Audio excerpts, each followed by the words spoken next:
Ayo kumpul, kita tonton si Funko Pop, Xavier Benedict. Lebih muda dari channel ini. Tapi dia udah ngayunin pedang 5352 kali. Terus, ibunya yang kelihatannya lagi hamil anak kedua, nyuruh dia jangan terlalu maksain diri karena masih masa pertumbuhan. Tapi si bocah malah makin fokus.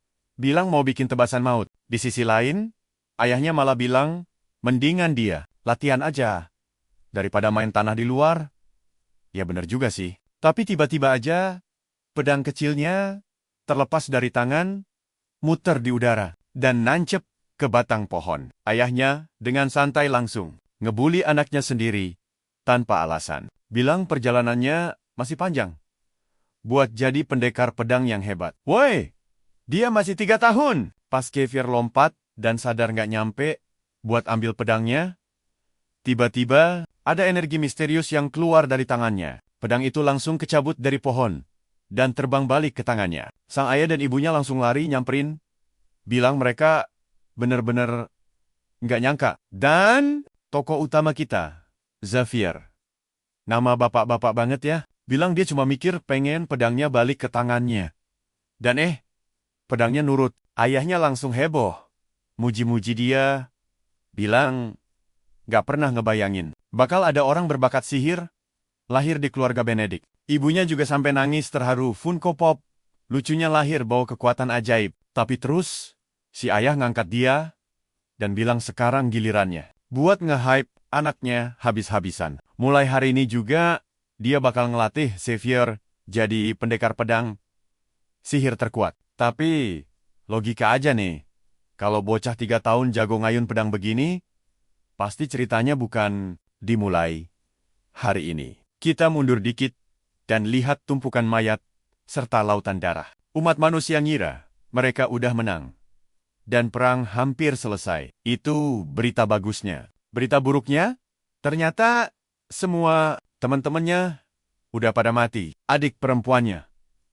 Ya, kemungkinan bayi yang lagi dikandung ibunya sekarang. Dia belum sempat lahir aja, udah ikutan mati. Dan yang lagi berdiri, tepat di depannya, adalah si pembawa bencana. Raja Iblis, Patrick. Kayaknya ngasih nama emang bukan keahlian autornya. Patrick bilang, dia cukup terkesan. Ada manusia yang bisa sampai sejauh itu. Tapi hari ini adalah akhir dari Xavier Benedict. Bangsa Iblis akan segera kembali. Xavier lompat buat nyerang.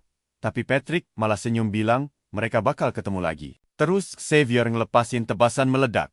Semuanya hancur berantakan. Cuma nyisain satu bola ungu kecil di sana. Xavier jalan mendekat, mengambilnya, dan sadar itu inti Raja Iblis, sumber kekuatan aslinya. Kalau dihancurin, Raja Iblis ini nggak bakal bisa bangkit lagi. Nah, coba perhatikan bagian konyol ini. Bendanya kayak mau meledak. Xavier bilang, nggak ada orang buat nahan ledakan sihirnya. Lah, kalau semuanya mati, siapa yang nahanin serangan buat lu sebelumnya? Sekarang ketahuan. Gimana lu bisa nyampe sejauh itu? Dia mikir, seandainya aja dia punya sedikit bakat sihir, dia pasti bisa menang. Sekarang, tapi setelah semua pengorbanan itu, mereka bakal kalah hari ini. Teman-temannya udah ngandelin dia. Bener-bener bikin frustrasi. Setelah banyak pertarungan malah gagal menuhin harapan mereka. Coba aja dia lebih kuat. Terus duar, asap tebal perlahan menghilang saat dia mikir butuh sihir. Tiba-tiba, di sebuah rumah, seseorang buka matanya, dan ada wanita buram yang bilang, Andrew, lihat, si Funko Pop udah lahir. Dan begitulah, Arthur, versi Deep Web kita resmi muncul. Bagusnya, dia masih nyimpen semua ingatannya. Terus, anehnya, pertumbuhan dia itu gila banget cepatnya. Dan yang lebih aneh lagi, dia latihan kayak orang gak punya kesabaran. Hal pertama yang dia pegang aja pedang. Benar-benar bakat alami dengan satu tujuan aja. Yaitu, jadi yang terkuat. Besoknya, MC kita asik latihan di tengah hutan. 4.000, 5.000. Dia pikir, dia Rock Lee kali. Umurnya sekarang 12 tahun. Dan adegan Raja Iblis itu masih nempel di kepalanya. Dia bertekad bunuh si brengsek itu. Ngayun pedangnya. Dan ngelepasin gelombang tekanan yang langsung ngeratain seisi hutan. Buat apa coba? Demi ngebunuh Raja Iblis? Dia wajib latihan keras. Masuk akal sih. Dia kelelahan. Nyender santai di pohon sambil mikir, selanjutnya latihan apa? Terus ajaibnya, dia tiba-tiba narik sebuah buku dan mulai belajar. Super efisien. Kayak temennya Elon Musk aja. Dia asyik latihan pedang di hutan. Terbang ke sana kemari, ngelemparin bola api dan ledakan. Padahal, gue belum lihat ada musuh satupun loh. Tapi dia udah sibuk ngebom gunung. Bikin kawah gede dan sok asyik. Bilang, lumayan juga nih. Tapi balik ke cerita awal, lagi ada gosip panas di kota. Semua orang pengen tahu kenapa para bangsawan datang buat investigasi. Ada yang bilang, bagus deh. Mereka periksa. Soalnya hama-hama itu harus dibasmi. Tapi layaknya warga modern yang budiman.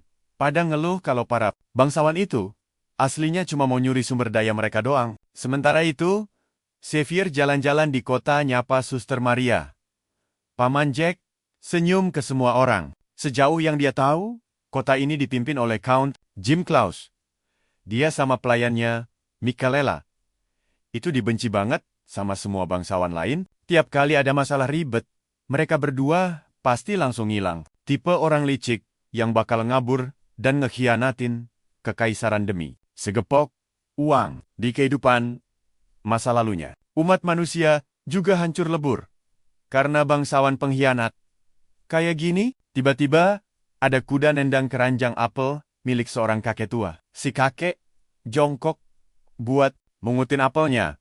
Dan entah dari mana, ada cowok narik cambuk, terus mecut dia dari ujung ke ujung. Xavier natap tajam, kayak siap ngebunuh orang. Karena rombongan bangsawan itu maksa semua orang minggir demi jalan masuk sok mewah mereka. Di sana ada Yon Claus, bangsawan 10 tahun yang nyuruh warga menghiburnya. Kalian pasti mikir hal yang sama kan? Anak 10 tahun, tapi otaknya rusak banget. Dia noleh ke samping ngeliat gadis kecil. Si bocah tengil ini berdiri terus, nyamperin. Wah, fix banget mau bikin keributan nih. Dia ngambil roti dan nanya harganya berapa. Nenek penjual roti yang gak mau cari masalah langsung bilang, enggak, kamu gak usah bayar. Ambil aja semuanya. Bawa semua rotiku. Tapi jelas banget, dia ngerencanain hal licik. Dia ngerogoh saku, bilang harus ngikutin aturan kota, langsung lempar 3 koin emas, dan minta kembalian. Tebak aja, dia pasti bakal minta bocah perempuan itu sebagai kembalian. Wah, gila beneran. Si nenek bilang, dia nggak punya kembalian sebanyak itu. Dan tebakan kita 100% benar. Dia dengan santainya minta si gadis kecil buat dijadiin kembalian. Orang-orang di sana mikir, hidup tuh gadis pasti bakal hancur lebur. Jujur aja, kayaknya autornya lupa deh. Kalau bangsawan cilik ini masih 10 tahun, untungnya MC kita udah siap nyelamatin bocah itu dari penjara, atau malah ngirim dia langsung ke neraka. Soalnya dia udah siap narik pedang. Tapi tunggu, dia masukin pedangnya lagi. Dia mikir nggak boleh cari perhatian sekarang, karena masih ada misi yang jauh lebih penting. Sihir itu kartu as andalan. Jadi, mending nggak ada yang tahu. Jadi dia mutusin ngasih pelajaran kejujuran buat bocah idiot ini. Sambil jongkok di atap, dia ngerasa posisi itu udah pas banget. Kalaupun ada yang nyadar serangannya datang dari sana, mereka nggak bakal sempat nemuin dia. Claus di bawah lagi, teriak nanya, apa mereka takut padanya? Padahal dia udah bayar mahal loh.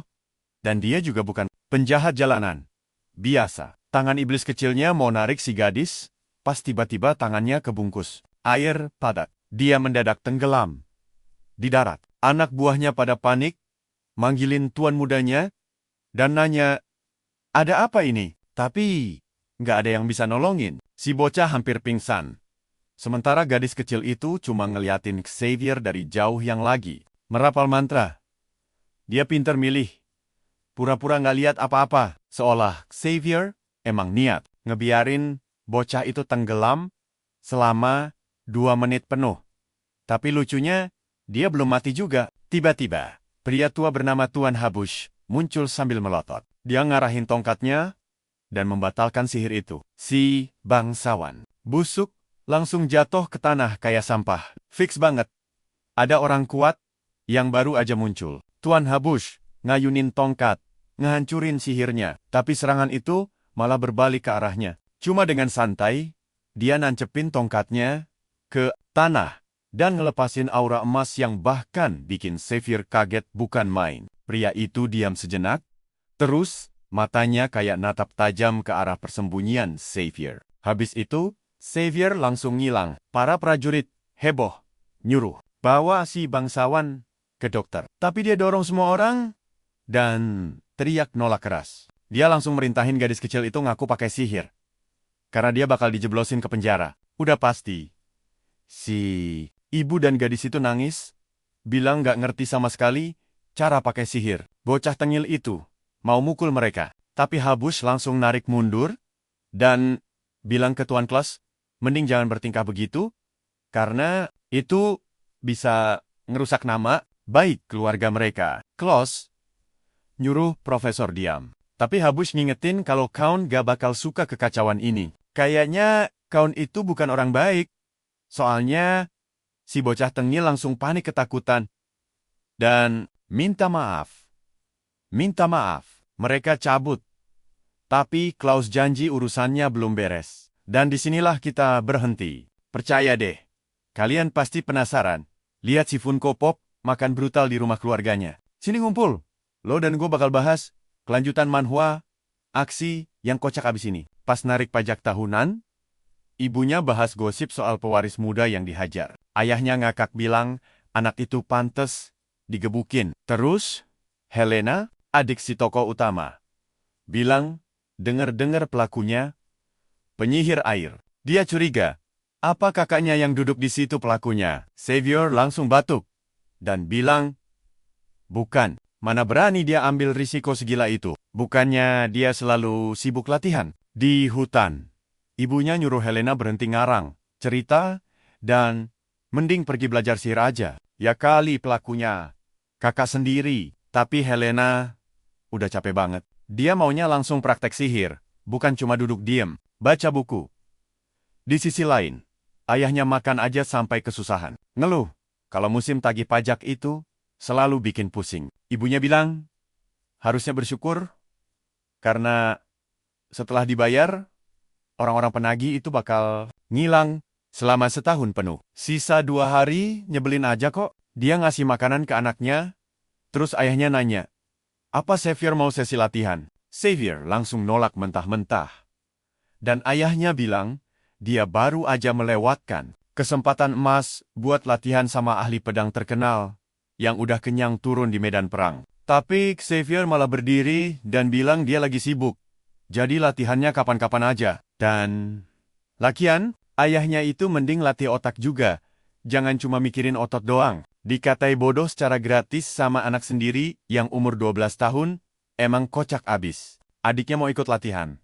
Tapi disuruh balik belajar aja buat bikin ramuan dan obat herbal. Jadi, kalau dia terluka, dia bisa mengandalkan adiknya yang emang jenius bikin ramuan. Di kehidupan sebelumnya, pas umur 16 tahun, adiknya ini udah jadi pembuat obat kasta atas. Tapi, sayang, pas Xavier terjebak 2 tahun di garis depan, ngelawan iblis. Ada iblis yang nyerang rumah mereka, dan adiknya pun tewas. Padahal, saat itu, dia lagi mau meracik obat penawar untuk racun Volado.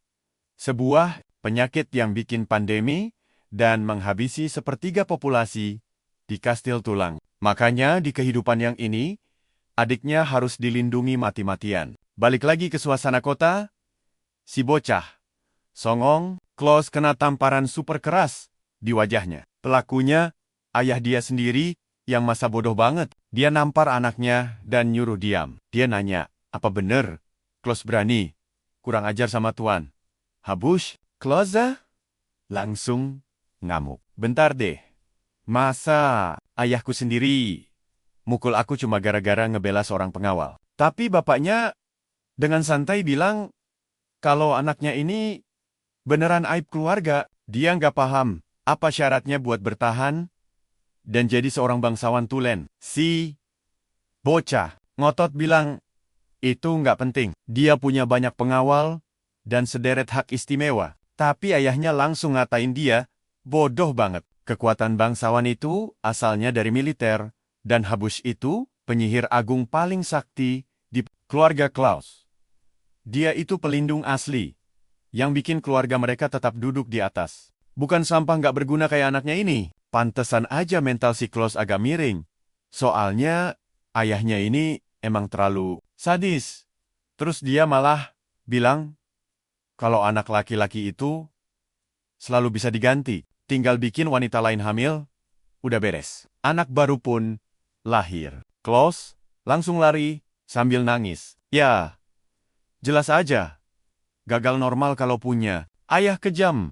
Modelan begitu. Ayahnya bilang, biarin aja. Anak itu pasti bakal mikirin kata-katanya tadi. Di tengah kota, bocah ini jalan dengan perasaan hancur. Mikir keras. Gimana bisa? Ayah sialannya ngebela seorang pelayan dibanding anak sendiri. Ini semua murni salah si brengsek yang pakai sihir ke dia. Nah, kalian harus perhatikan baik-baik bagian ini. Begitu dia tahu pelakunya, orang itu dipastikan bakal habis. Sementara itu, di sudut kota lain, di dekat sebuah pohon dengan nuansa langit senja yang estetik, ada cewek manis di sana. Dia si Sally. Teman masa kecil. Xavier. MC, kita nanya apa? Dia butuh sesuatu. Dan si Sally bilang makasih buat kejadian tadi. Xavier langsung salah tingkah.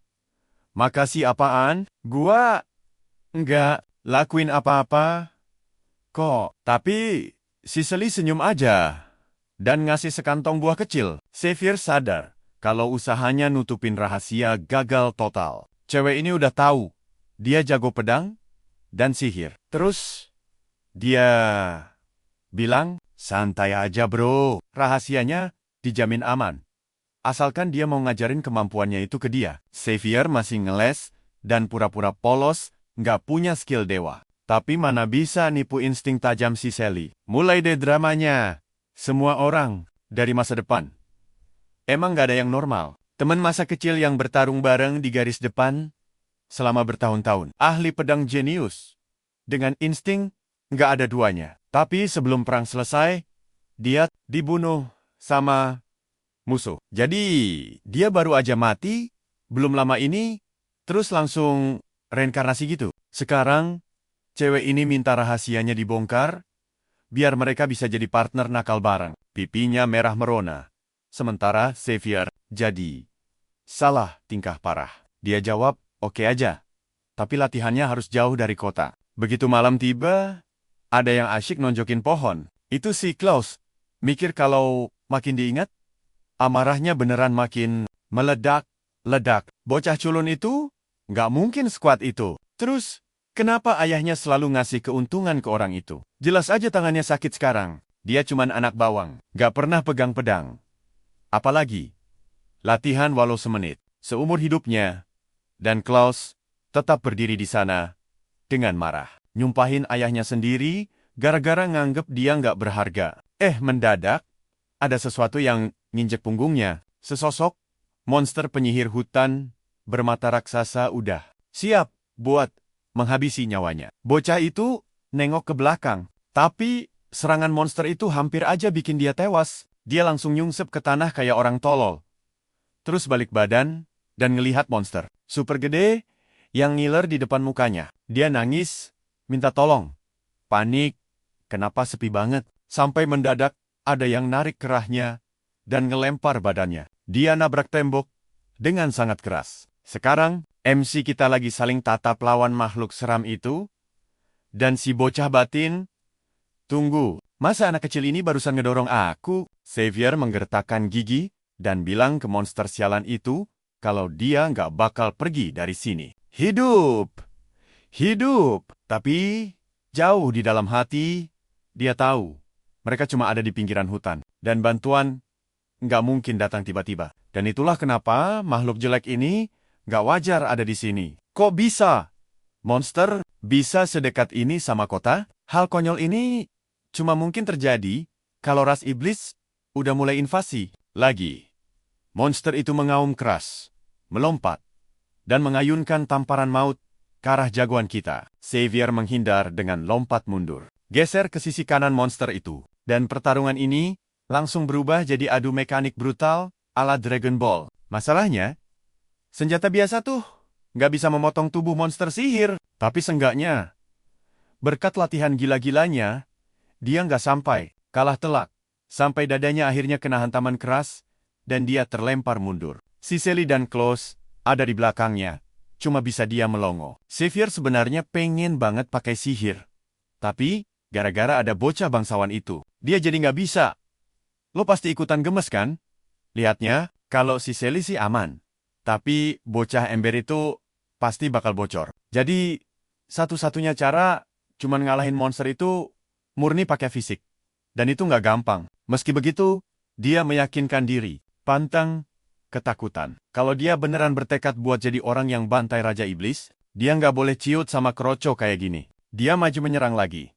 Sombong bilang, kalau dia nggak butuh kekuatan sihir buat menghabisi monster jelek ini. Ini emang pertarungan pertamanya ngelawan monster di kehidupan sekarang. Tapi di masa lalunya, dia udah bantai ribuan monster ginian. Dia lari lurus, lalu nebas ke kiri, menyelinap mulus ke bawah lengan monster itu. Sambil ngebatin, walau tanpa sihir pun, dia udah hafal mati pergerakan mereka. Pas dia merunduk di bawah lengannya, dia ngasih tebasan super bersih, sampai merobek tanah. Dan nebas dada monster itu. Darah muncrat parah.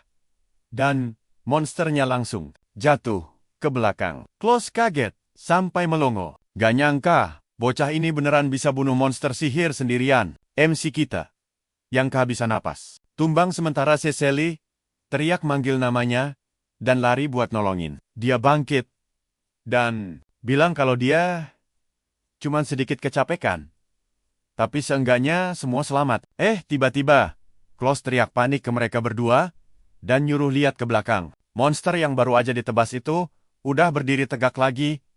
Di detik berikutnya, tokoh utama kita sadar kalau lukanya menutup sendiri. Ngelihat momen gila itu, dia tahu ada yang gak beres. Dia ngedorong Siseli dan nyuruh lari kencang. Siseli nolak ninggalin dia sendirian. Tapi Xavier teriak kalau cewek itu malah bakal jadi beban. Siseli langsung tancap gas, narik tangan si Klaus, dan lari sekencang mungkin. Klaus teriak bilang, mereka nggak bisa biarin bocah itu mati. Tapi Siseli nyuruh diam. Mereka berdua harus segera cari bantuan. Ya kali penulisnya nyoba buat masukin si beban Klaus ke party jagoan kita. Walau bapaknya toksik, orang-orang mungkin bakal ngerti juga. Tapi, tahu deh. Yang penting monster jelek itu malah nyuekin Xavier.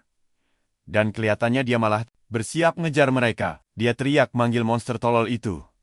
Lempar pedangnya tepat ke kepala. Tapi makhluk itu menepisnya santai, pakai tangan doang. Untungnya, pedang itu jatuhnya dekat. Jadi dia langsung lari buat ngambilnya sambil mikir kalau dia bisa mancing benda jelek ini masuk lebih dalam ke hutan. Seenggaknya dia bakal bebas pamer kekuatan sihirnya. Dia berhasil narik perhatiannya.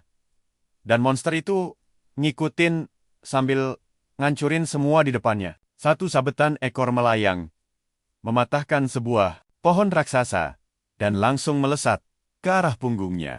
Dia berbalik, menangkisnya, memotong batangnya, lalu satu ayunan tangan yang gede banget menghantam. Dia nahan dua serangan cakar pakai pedangnya. Tapi sayangnya, dia kena telak di pukulan. Berikutnya, badannya terbang dan nabrak pohon keras banget. Nah, dan disinilah kita bisa sama-sama lihat momen yang ditunggu. Karena semua udah pergi, dia bisa bebas pakai sihirnya. Monster itu melompat menggigitnya, tapi dia meraup sedikit pasir. Sini ngumpul. Kita lihat logika kocak ini. Dia lempar itu ke mata monsternya. Padahal, lihat deh, ukuran matanya. Mana mungkin ketutup semua? Tapi monsternya beneran jadi setengah buta dong. Intinya, dia cuma cari waktu biar dua orang itu bisa kabur sejauh mungkin. Sumpah ya, dia masih aja mikirin takut ketahuan bocah itu. Bro, lu bakal mati di sini kalau nggak pakai sihir. Udah di pinggir jurang, masih aja coba untung-untungan. Di momen ini, dia sadar udah nggak ada jalan mundur. Dia bikin bola api raksasa, yang jujur aja, gayanya tengil banget. Dilempar ala atlet bisbol profesional. Dan boom, kena tepat di tengah kepala monsternya. Ledakan besar di hutan, asap di mana-mana, dan jagoan kita kegirangan. Tapi apesnya, tebingnya runtuh, dan dia bakal jatuh. Kalau sampai dia pingsan, terus bangun ketemu monster di gua. Penulisnya maksa banget sih. Wah, aku jatuh nih. Masa ia mati konyol? Ini kan kehidupan keduaku. Nah, si bocah sekarang udah mulai mandiri. Dia ngeluarin lingkaran sihir. Nolak mati dengan cara cupu begini. Di sisi lain, Klaus nengok ke belakang. Bingung ada apa. Si Sally teriak panggil nama Xavier. Dan tiba-tiba seluruh hutan langsung tertelan. Ledakan, cahaya, terang. Dia berdoa semoga Xavier selamat. Terus kita lihat cowok yang kayaknya jagoan kita di masa depan nyungsep di tengah kawah. Ralat. Itu dia pas masih bocah, ngelihat masa lalunya sendiri, dia nonton pasang muka sedih.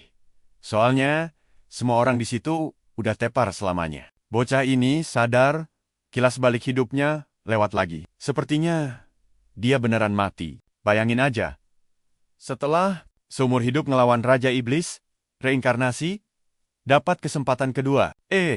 Ujungnya malah ambiar semua. Tapi dia menolak menyerah. Apapun yang terjadi, dia bakal lindungi semua orang di dunia ini. Balik ke hutan.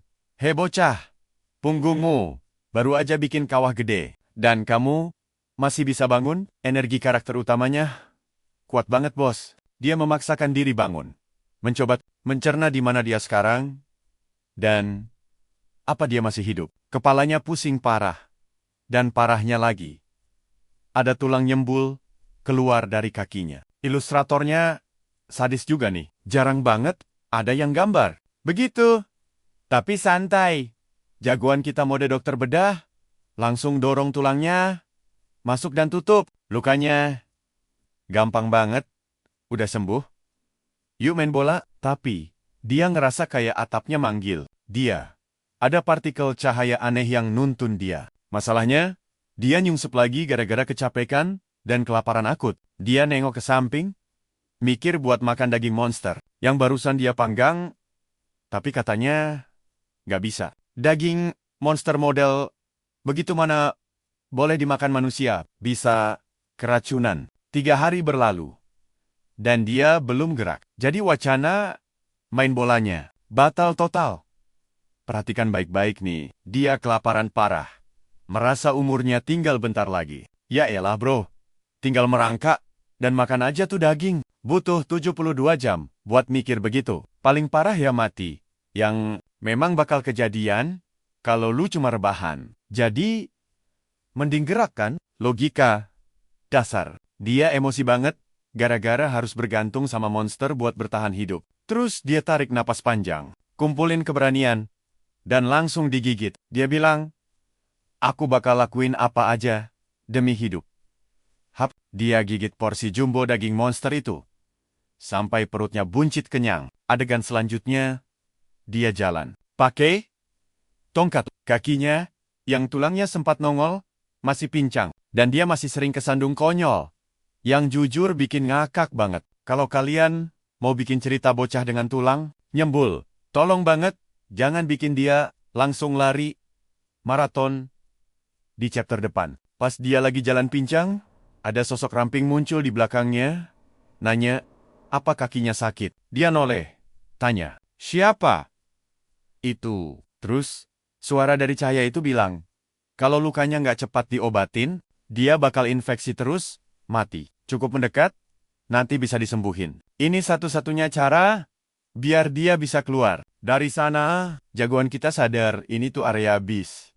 Tempat dengan kepadatan mana paling absurd. Dia nggak habis pikir, gimana ceritanya bisa nyasar ke tempat begini. Cahaya itu nyuruh dia ngikut. Kalau mau diam di sini nunggu mati ya, silakan aja. Dia mulai emosi.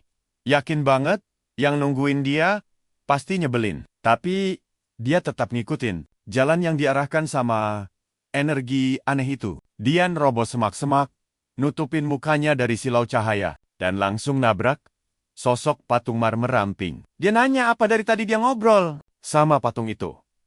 Dan dia bilang, iya, dia ini Dewi Erd. Salah satu dari 3 Dewi Takdir, penjaga akar pohon dunia. Jagoan kita kaget setengah mati.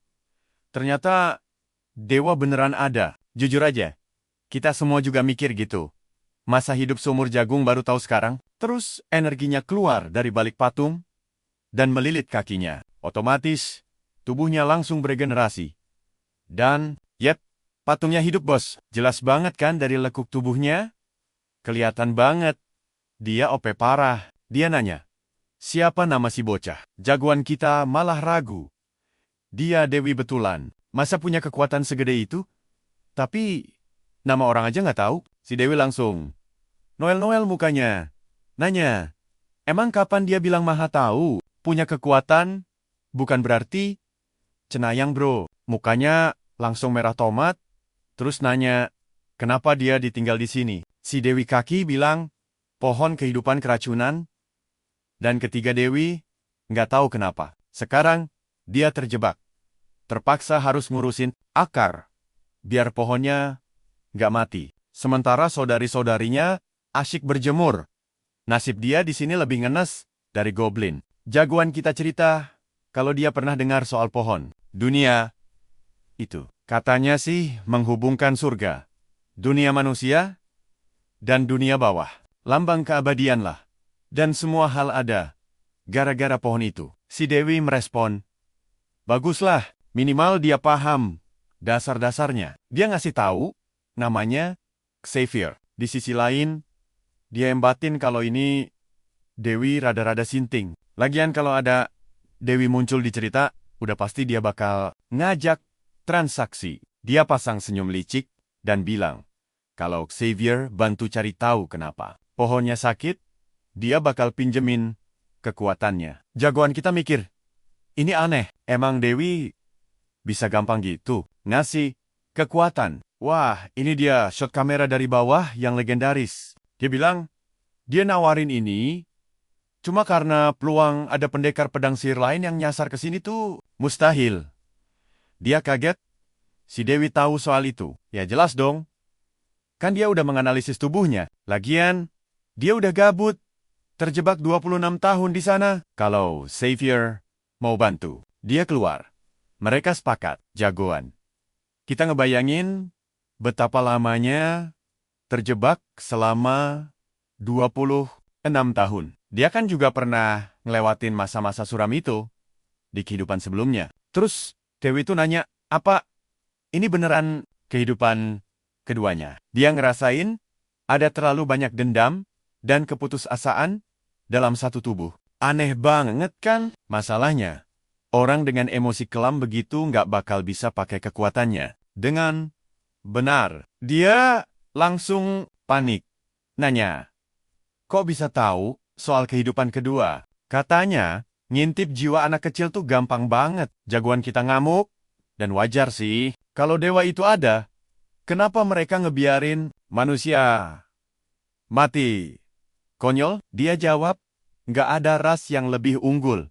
Dewa, iblis, roh manusia, semuanya itu setara. Memang sih, belum lama ini para dewa sempat bantuin manusia.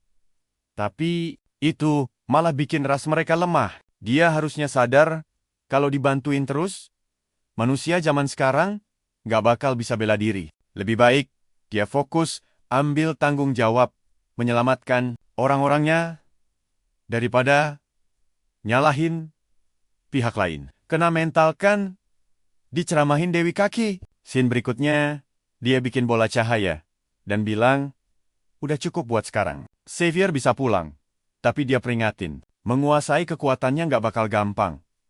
Dan sayangnya, dia nggak ada waktu buat ngajarin. Di dalam cahaya itu ada ilmu dasar, biar dia bisa belajar sendiri. Jagoan kita cuma diam. Si Dewi ngelus kepalanya sambil bilang, mau percaya atau enggak.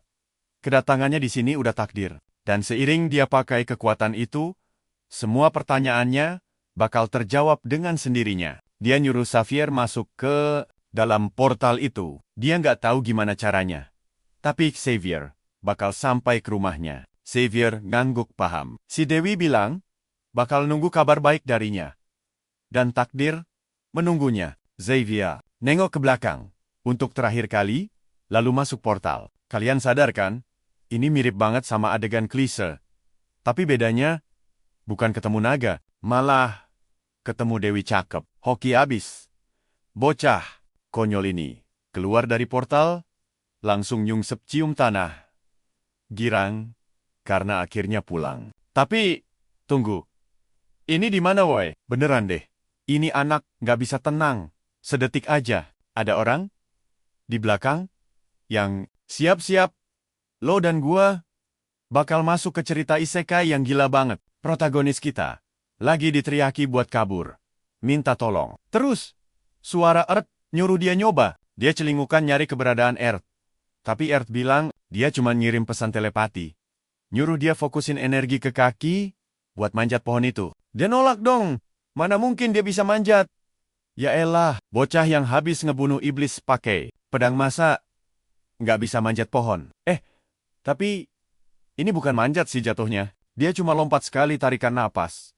Bukan manjat dahan ke dahan. Sedetik kemudian, dia udah di atas sambil hampir jatuh. Berantakan, tapi dia ngaku ini gampang banget. Badannya kerasa enteng banget, dan dijelasin, kalau selain fisiknya membaik, penglihatannya juga bakal makin tajam. Earth langsung nyuruh dia ngetes matanya. Dan pas dia ngelihat ke arah cakrawala, di kejauhan sana, di bawah pohon ada yang minta tolong. 3 preman gede lagi ngebully gadis kecil yang tersesat di tengah hutan lebat ini. Karakter utama senyum, dan makasih, karena preman itu cocok buat bahan latihan. Sedetik kemudian, dia udah di atas mereka. Cara tercepat menang itu, habisin yang paling gede duluan. Dia langsung nyerang dari belakang. Gua kira preman itu bakal sadar, tapi nggak sama sekali. Leher belakangnya kena hantam telak. Preman itu terbang dan nabrak pohon di dekat situ. Sementara temennya yang lain masih bingung. Ini bocah dari mana asalnya? Terus, protagonis ngeluarin jurus sadisnya dan ngelempar batu pas ke mulut preman satu lagi. Preman itu nutupin wajahnya. Buta sesaat. Sementara, preman terakhir nanya, apa yang sebenarnya terjadi? Dia nengok dan ngebentak, nanya siapa dia sebenarnya. Tapi, protagonis cuma bilang, dia nggak perlu repot-repot ngejelasin. Dan sang ilustrator emang gila banget bikin proporsinya. Ukuran hidung si preman.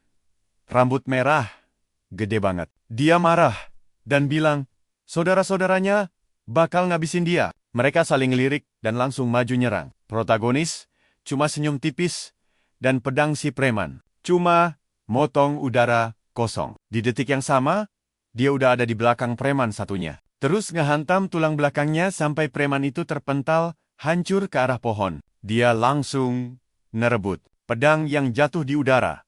Lari ke preman terakhir dan nempelin pedang itu ke wajahnya. Nyuruh dia buang senjata dan nyerahin semua barang berharga. Preman itu langsung nurut sambil ngasih kantong emas dan rela ngelakuin apa aja. Terus protagonis nyuruh dia minta maaf ke gadis itu. Dan si preman ngelempar kantong uangnya ke dia. Si rambut merah ngucapin terima kasih karena dia berbaik hati. Dia memelas, bilang, punya keluarga yang harus dikasih makan. Tapi protagonis bilang, udah telat banget buat bawa-bawa keluarga sekarang. Terus dia nebas punggungnya dari belakang, dan gila, motong kakinya sampai putus. Tunggu, ternyata nggak putus. Dia cuma ngasih 2 sayatan tajam di belakang lutut. Dia ninggalin pria itu pincang. Teriak-teriak bilang si bajingan ingkar janji. Protagonis santai. Bilang dia, udah baik, nggak ngebunuh. Coba perhatikan bagian ini. Menurut gue, mending dihabisin sekalian. Kalau dibiarin hidup cacat, dia pasti bakal dendam selamanya sama kalian. Benar kan? Tebakan gue. Di sini, lanjut ke adegan malam klasik. Kamu bisa berdiri, gadis kecil? Ayo pulang. Ya ampun, kakak nyelamatin aku. Dan dia ngulurin tangannya. Adegan berikutnya, gadis itu ngeluarin energi penyembuh hijau. Yang ajaib. Pasti bentar lagi dia bilang, nggak nyangka, gadis ini adalah penyembuh yang dulu mati di tangan iblis. Gadis itu manggil dia kakak. Dan pikirannya cuma fokus betapa sangat langkanya penyihir yang lahir bawa bakat penyembuhan. Tiba-tiba mereka dengar suara dari kejauhan, nyuruh gerombolan lain buat lewat sini. Mereka ketahuan ada di sekitar sini. Protagonis, kita nggak mau ambil risiko konyol. Dia tarik tangan gadis itu dan lari kencang. Gadis ini terlalu berharga. Nggak mungkin dia ngelepasinnya ke siapapun. Mereka nembus hutan lebat, lompatin air terjun, nembak sihir, dan terus lari lewatin semak sampai malam tiba. Dia sembunyi di area hutan lain. Dan yakin, mereka nggak bakal diburu sementara waktu. Kalau dipikir-pikir, ini persis banget sama kisah isekai lainnya, kan? Nyamatin cewek pirang di hutan. Kalau sampai dia tinggal di kerajaannya, capek deh gue. Cewek itu nanya namanya.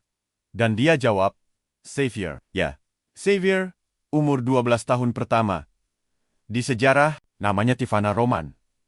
Dan parahnya, dia manggil gadis itu Roman. Yang menurut gue kedengeran kayak nama cowok. Tapi ya udahlah, pas denger nama keluarganya, dia langsung mematung. Tunggu, keluarga Tivana. Jia, nanya apa? Dia punya kakak cowok, dan dia jawab iya. Kok bisa tahu? Protagonis bilang, si Malang Charlin ngabisin seumur hidup nyari adiknya. Dan malah dia yang nemuin di tempat aneh begini. Bentar, gue kurang paham. Charlin si kakak manggil dia Tivana. Dia selama ini kepikiran apa bisa nemuin adiknya.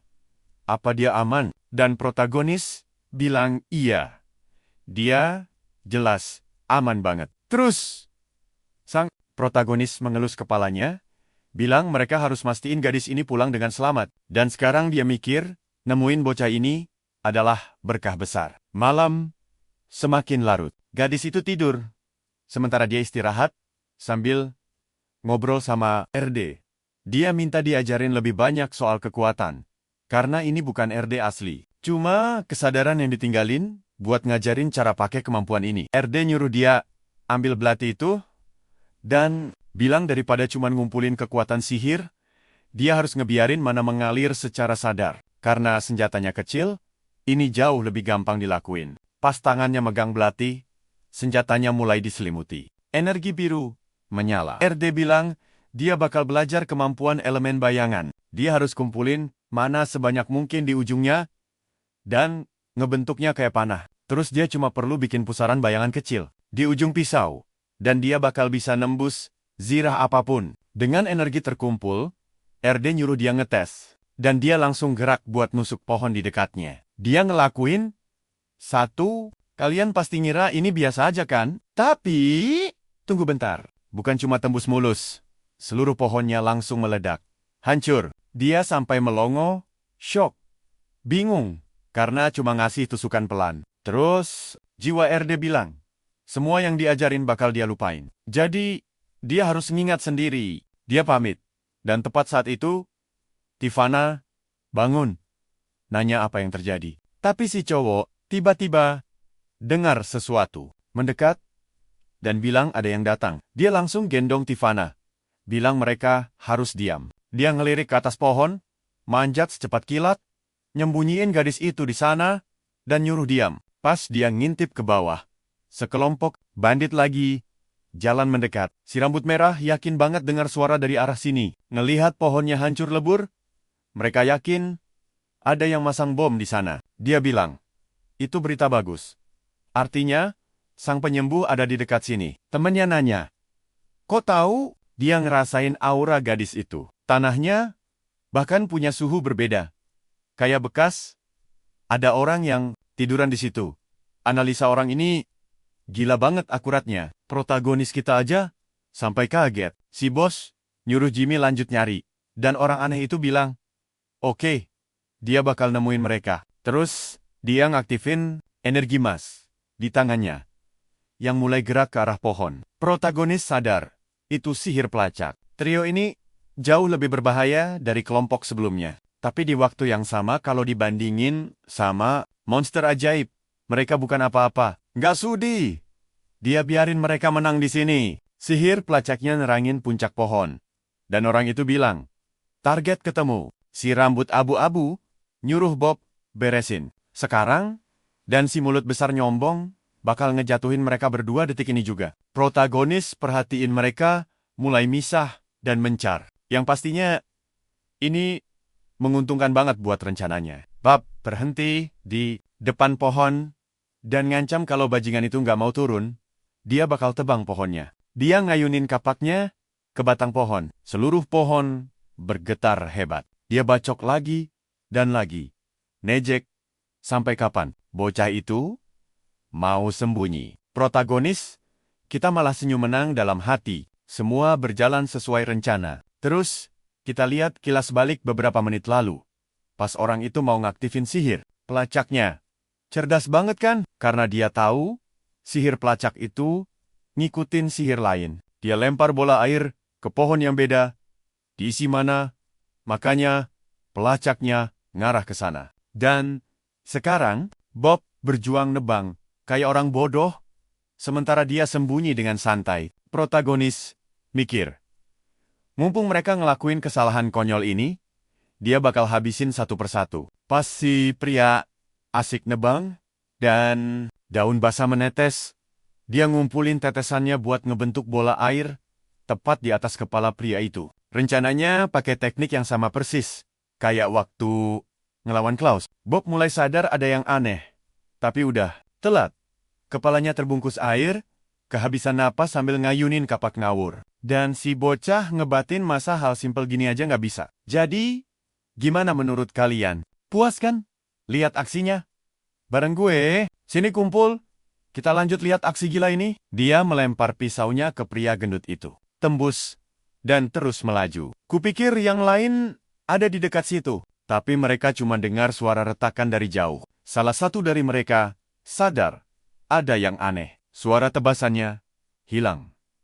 Sama sekali. Jangan-jangan, buruan mereka bisa pakai sihir. Sang bos bilang, kalau itu benar, si Bob pasti sudah tamat. Terus, kenapa kalian malah mencar? Biar dia mati sendirian? Sepertinya begitu. Mereka menemukan pohon setengah terpotong, tanah basah, dan mayat Bob lenyap. Salah satunya langsung menarik kesimpulan cepat. Tanahnya basah, padahal tidak hujan. Pasti ulah sihir. Terus, apa yang dia lakukan? Dia malah menyentuhnya. Dia langsung kesetrum. Tubuhnya kejang-kejang, lalu ambruk ke belakang. Airnya beracun. Sang bos langsung menyuruh mereka untuk waspada. Tiba-tiba, dua batu melayang ke arah yang lain, dan salah satunya hampir tewas. Satu batu mengarah ke si bos, tapi dia menembakkan bola api kecil dan meledakkannya di udara. Dia bilang dari arah serangannya, mereka sedang dikepung banyak musuh. Karakter utama kita tetap sembunyi dan berpikir, bagus, jadi orang ini penyihir api. Sementara si bos menyuruh anak buahnya untuk tidak menyebar. Karena itu bakal menguntungkan musuh. Tapi jagoan kita merasa itu sudah terlambat. Mereka panik. Karena tanpa Jimmy, untuk mencari lokasi lawan, mereka sama sekali tidak tahu di mana penyerangnya.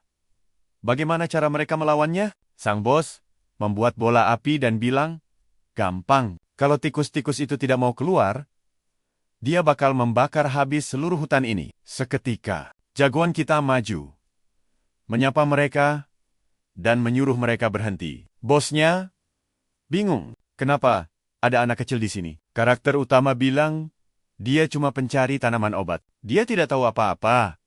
Tapi, sepertinya sedang terjadi keributan besar. Mereka tidak percaya, dan bilang, dia dilarang pergi. Anak ini pura-pura bodoh, dan bertanya. Mereka menuduhnya membunuh seseorang.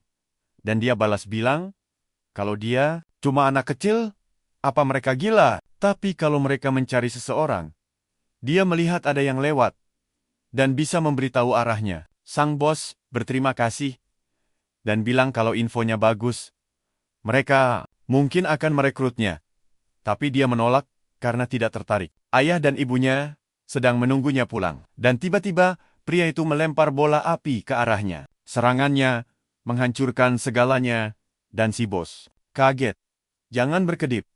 Perhatikan, bocah itu hilang, dan muncul di belakang dua musuh lainnya. Karena repot melawan penyihir api, dia butuh duel 1 lawan 1. Dia mengurung mereka dengan bola air untuk memotong napas mereka. Si pria api lalu menembakkan apinya, mencoba melelehkan air itu. Jagoan kita menyindir, kalau semua penyihir api itu sifatnya sama persis, emosian, dan otaknya dangkal. Kedua kroco itu langsung jatuh ke tanah karena kehabisan napas. Sepertinya si bos malah menggoreng anak buahnya sendiri di sana. Dan bocah itu kembali mengejek kalau penyihir api memang bodoh. Penyihir api itu makin emosi dan maju, menyerang dengan tinju api, sementara karakter utama kita cuma tersenyum. Dia menghindar ke kiri dengan santai, lalu berlari. Dia memungut pedang di tanah, membuat pria api itu kebingungan. Apa? Bocah ini benar-benar mau menang pakai ilmu berpedang dengan pedang beraliran energi. Jagoan kita bilang, dia tidak suka membunuh orang, tapi monster. Sepertinya itu pengecualian. Dan karena dia sudah tahu rahasia di balik kekuatannya, dia tidak bisa membiarkannya hidup. Pria tua itu malah kegirangan menemukan bocah pengguna pedang dan sihir jauh lebih luar biasa dari gadis itu. Dan dia langsung melompat, menyerang sambil teriak kalau dia menginginkan bocah itu. Serangannya lurus ke dada jagoan kita, yang langsung memunculkan perisai air untuk menahannya. Air itu memadamkan api musuh. Lalu dia menusukkan pedangnya ke dada pria itu. Tapi musuhnya berhasil menangkis, menepis pedang itu, dan menendang bocah itu sampai terpental. Pria tua itu kaget. Kenapa anak sekecil ini terasa seperti seseorang yang sudah selamat dari ratusan pertempuran mematikan? Jagoan kita menjawab, kalau waktu bermainnya sudah habis. Pria itu mengeluarkan mantra api lagi dan menghantamkannya ke tanah. Karakter utama memperhatikannya dan musuhnya, menyuruhnya mati sambil menembakkan ledakan api besar. Apa dia bisa menahannya? Bisa saja, tapi ini pertarungan harga diri. Dia merapalkan sihir air dan membalikkan ledakan itu ke lawannya. Serangannya berubah menjadi naga. Sebuah kombinasi elemen mematikan, dan ketika selesai, semuanya terlihat menguap habis. Pria itu mulai merayakan kemenangan, mengira bocah bodoh itu sudah kalah dan jadi abu. Tapi, saat dia tertawa, jagoan kita sudah berdiri di belakangnya. Tepat sasaran. Satu tusukan telak bersarang di sana. Dan wow, pedangnya tembus semudah memotong mentega. Dia berdiri tak percaya. Tapi ya, selamat tinggal, tubuhnya ambruk, tak bernyawa. Jagoan kita cuma menatapnya sambil bilang, inilah akibatnya.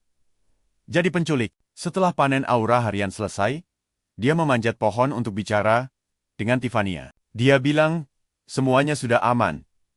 Dan mereka bisa pulang. Tapi, gadis itu gemetar. Ketakutan bilang dia sangat hebat. Xavier merendah. Tidak. Itu cuma kebetulan. Bantuan akan segera datang. Jadi, mereka harus pergi. Gadis itu sadar. Xavier menyembunyikan kekuatannya. Jadi, dia langsung menyuruhnya santai dan tutup mulut. Astaga. Jagoan kita ini jago banget akting. Adegan usap kepala kembali terjadi. Sambil dia berjanji, tidak akan ada lagi yang menyakitinya. Kembali ke bawah, tubuh musuh bergelimpangan di tanah, dan Tiffany bertanya, apa semuanya sudah mati? Dia menjawab, tidak. Selain si bos, sisanya cuma pingsan kok. Tapi, pas dia ngomong gitu, tiba-tiba dia merasa ada yang aneh, dan langsung pingsan. Nyungsep. Tiffany meneriakinya, lalu adegannya pindah ke sebuah kota kecil. Kalian dan aku sudah menduga ini kan? Nah, pindah ke kota, seorang wanita bertanya. Charlene, apa anak itu sudah bangun? Charlene ini ternyata teman dari kehidupan lalunya dan dia berniat memeriksanya. Sekarang, persis banget kayak alur cerita manhwa sebelah. Untungnya mereka bukan dari keluarga bangsawan kejam. Wanita itu bilang, dia harus berterima kasih pada penyelamat, Tiffany. Begitu anak itu bangun, dan dia mengiyakan. Tiba-tiba, Tiffany berlari masuk, dan kakaknya menyuruhnya tenang. Tapi dia keras kepala, mau membantu. Kakaknya menyuruhnya istirahat saja. Dia bersikeras bilang, kalau kakaknya itu sudah bekerja terlalu keras. Dia juga ingin berguna. Dan lagi pula, dia sudah sembuh. Charlene menjawab, masalah terbesarnya bukan karena dia terluka, tapi karena dia kabur dari desa. Tiffania mencoba minta maaf karena main kejauhan. Tapi dia janji tidak akan mengulanginya. Charlene mengabaikannya dan bilang lebih baik mengecek kondisi anak itu sekarang. Dia membuka pintu, dan tepat di detik itu, sebuah tangan besar melesat dari dalam ruangan ke arah wajahnya. Tiffania menyuruhnya berhenti. Dan akhirnya, mereka saling bertatapan kebingungan. Awalnya jagoan kita mengira dia musuh, tapi kemudian dia mengenalinya. Di adegan selanjutnya, mereka sedang makan besar, dan Charlene menyuruhnya makan sepuasnya. Santai saja. Tiffania shock melihat anak gembul ini makannya banyak banget. Dia mengelus perutnya dan lega karena akhirnya bisa mengisi penuh perutnya.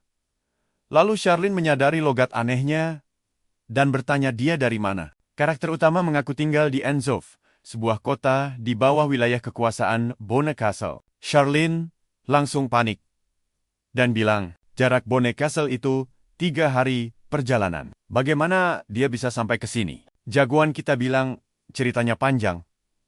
Dan rupanya dia benar-benar menceritakan semuanya dari awal. Charlene jelas kaget mendengar ada monster sihir berkeliaran di hutan. Karakter utama tidak berniat menakut-nakutinya. Tapi lebih baik tahu sekarang daripada terlambat. Lalu Charlene bilang cara terbaik adalah segera mengantar anak ini pulang karena orang tuanya pasti sangat khawatir. Mereka mungkin berpikir anaknya dimakan monster sihir. Jagoan kita malah kebingungan. Emangnya Charlene mau ikut mengantarnya? Charlene membalas, tentu saja, dia orang dewasa dan tidak mungkin membiarkan anak kecil jalan sendirian di tempat berbahaya lagi. Tiffania mencoba membela dengan bilang, Xavier itu sangat kuat dan mungkin dia tidak butuh pengawal. Tapi, ya namanya juga komik, harus ada adegan menyentuh wajah Tiffania. Tiap bab, dia mengelus pipinya. Bilang mereka masih anak-anak dan harus belajar mengandalkan orang dewasa. Gadis itu bertanya, apa dia boleh ikut? Dan Charlene bilang, tentu. Padahal, dia harusnya nolak aja. Suruh pulang, biar tidak diculik lagi. Dan memaksa jagoan kita mengeluarkan semua kekuatannya sampai rahasianya terbongkar. Di sisi lain, jagoan kita melihat Charlene selalu jadi sosok yang bisa diandalkan. Sementara Tiffania malah kegirangan. Dia seakan tidak sabar diculik lagi demi memajukan alur ceritanya. Tiba-tiba, jagoan kita menangis histeris. Mentalnya benar-benar hancur. Jadi, sampai sini kalian juga setuju kan? Kalau kisah ini bakal makin gila ke depannya? Dia menepuk pundaknya. Nyuruh santai aja. Mereka pasti nemuin orang tuanya. MC kita ini mau protes karena diperlakukan kayak bocah. Tapi Charlene bilang, suatu hari dia bakal dewasa. Besoknya, Charlene lanjut jalan santai dengan kuda di depan. Tiba-tiba, kepala desa Kerain manggil. Dan Charlene nanya, ada apa? Charlene berniat bilang dia bakal segera balik, dan mereka enggak. Kalian pasti mikir hal yang sama denganku kan? Kerain bilang santai aja. Semua keluarga. Tapi tiba-tiba pamitan begini. Wah, jangan-jangan dia bakal mati buat bikin kita trauma. Dan desanya bakal hancur. Pas MC balik, di jalan mereka nyanyi santai, pakai mahkota bunga, dan bikin api unggun. MC kita udah waspada nungguin monster buas.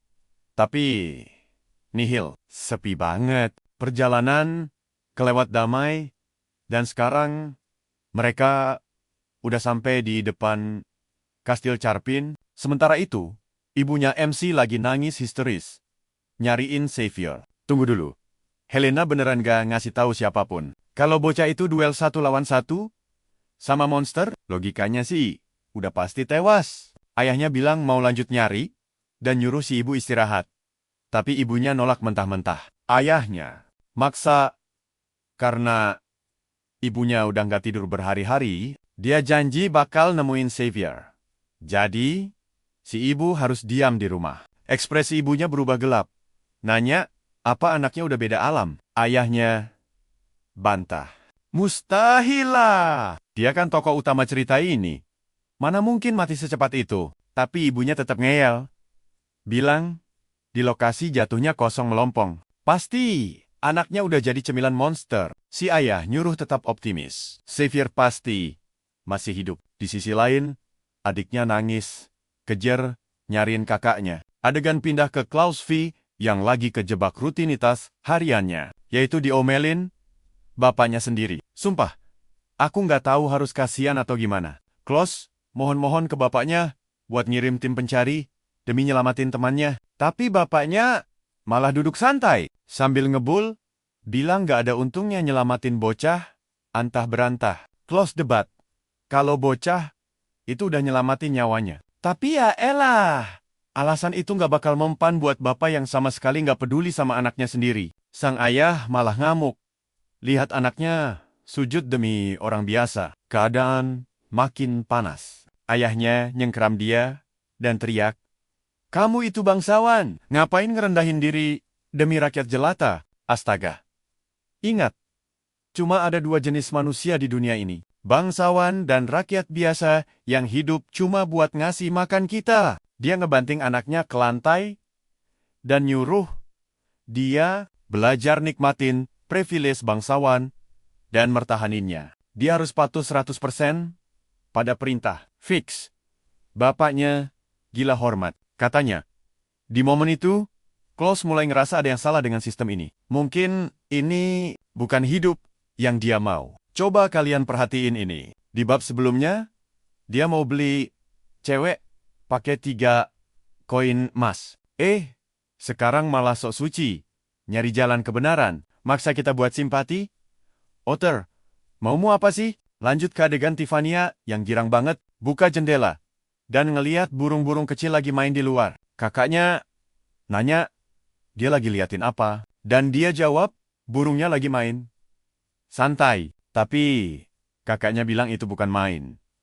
Mereka cuma saling jaga, biar makin akrab. Tiffania langsung paham banget konsep pendekatan ini. Yang artinya, dia pasti bakal nerapin taktik ini ke MC kita nanti. Dan pas banget MC nongol, bilang mau pergi ke toko. Tiffania nanya, buat apa? MC jawab, butuh baju baru. Soalnya, gembel banget penampilannya. Charlene nawarin, mau pakai bajuku aja. Sumpah, gaya bapak-bapak banget. Tapi, MC nolak mentah-mentah. Gak sudi dia, pakai sepatu badut gitu. Lanjut, babak berikutnya. MC jalan sendirian di hutan. Ngasih tahu RD, kalau situasi aman buat ngobrol. Tiba-tiba dadanya nyala terang. Wah, apaan nih? RD beneran terbang, keluar dari tubuhnya. Keren juga. Bisa melayang di udara. Dia senyum lega, karena akhirnya bisa keluar sebentar. MC kita malah bingung. Kenapa ada cewek keluar dari badannya? RD nyuruh santai. Ini tuh murni cuma kesadarannya aja. Dia bisa muncul cuma karena MC tahu persis wujud aslinya. Jadi dia bisa mewujud padat. Konsep macam apa ini? Dia asyik melayang santai ke sana kemari. Ngingetin kalau dia cuma proyeksi. Jadi jangan harap bisa bantu berantem. MC malah kagum sama kekuatan kesadarannya. Seriusan, imajinasi doang. Bisa sekuat itu walau cuman buat bahan omelan doang. MC kita, ngegas dong. Cewek ini udah bikin matanya buta sementara. Harusnya, minimal, bisalah. Hajar monster buas. Tapi RD malah nyuruh dia tegap, karena kelas mau dimulai. Detik itu juga, dadanya nyala lagi.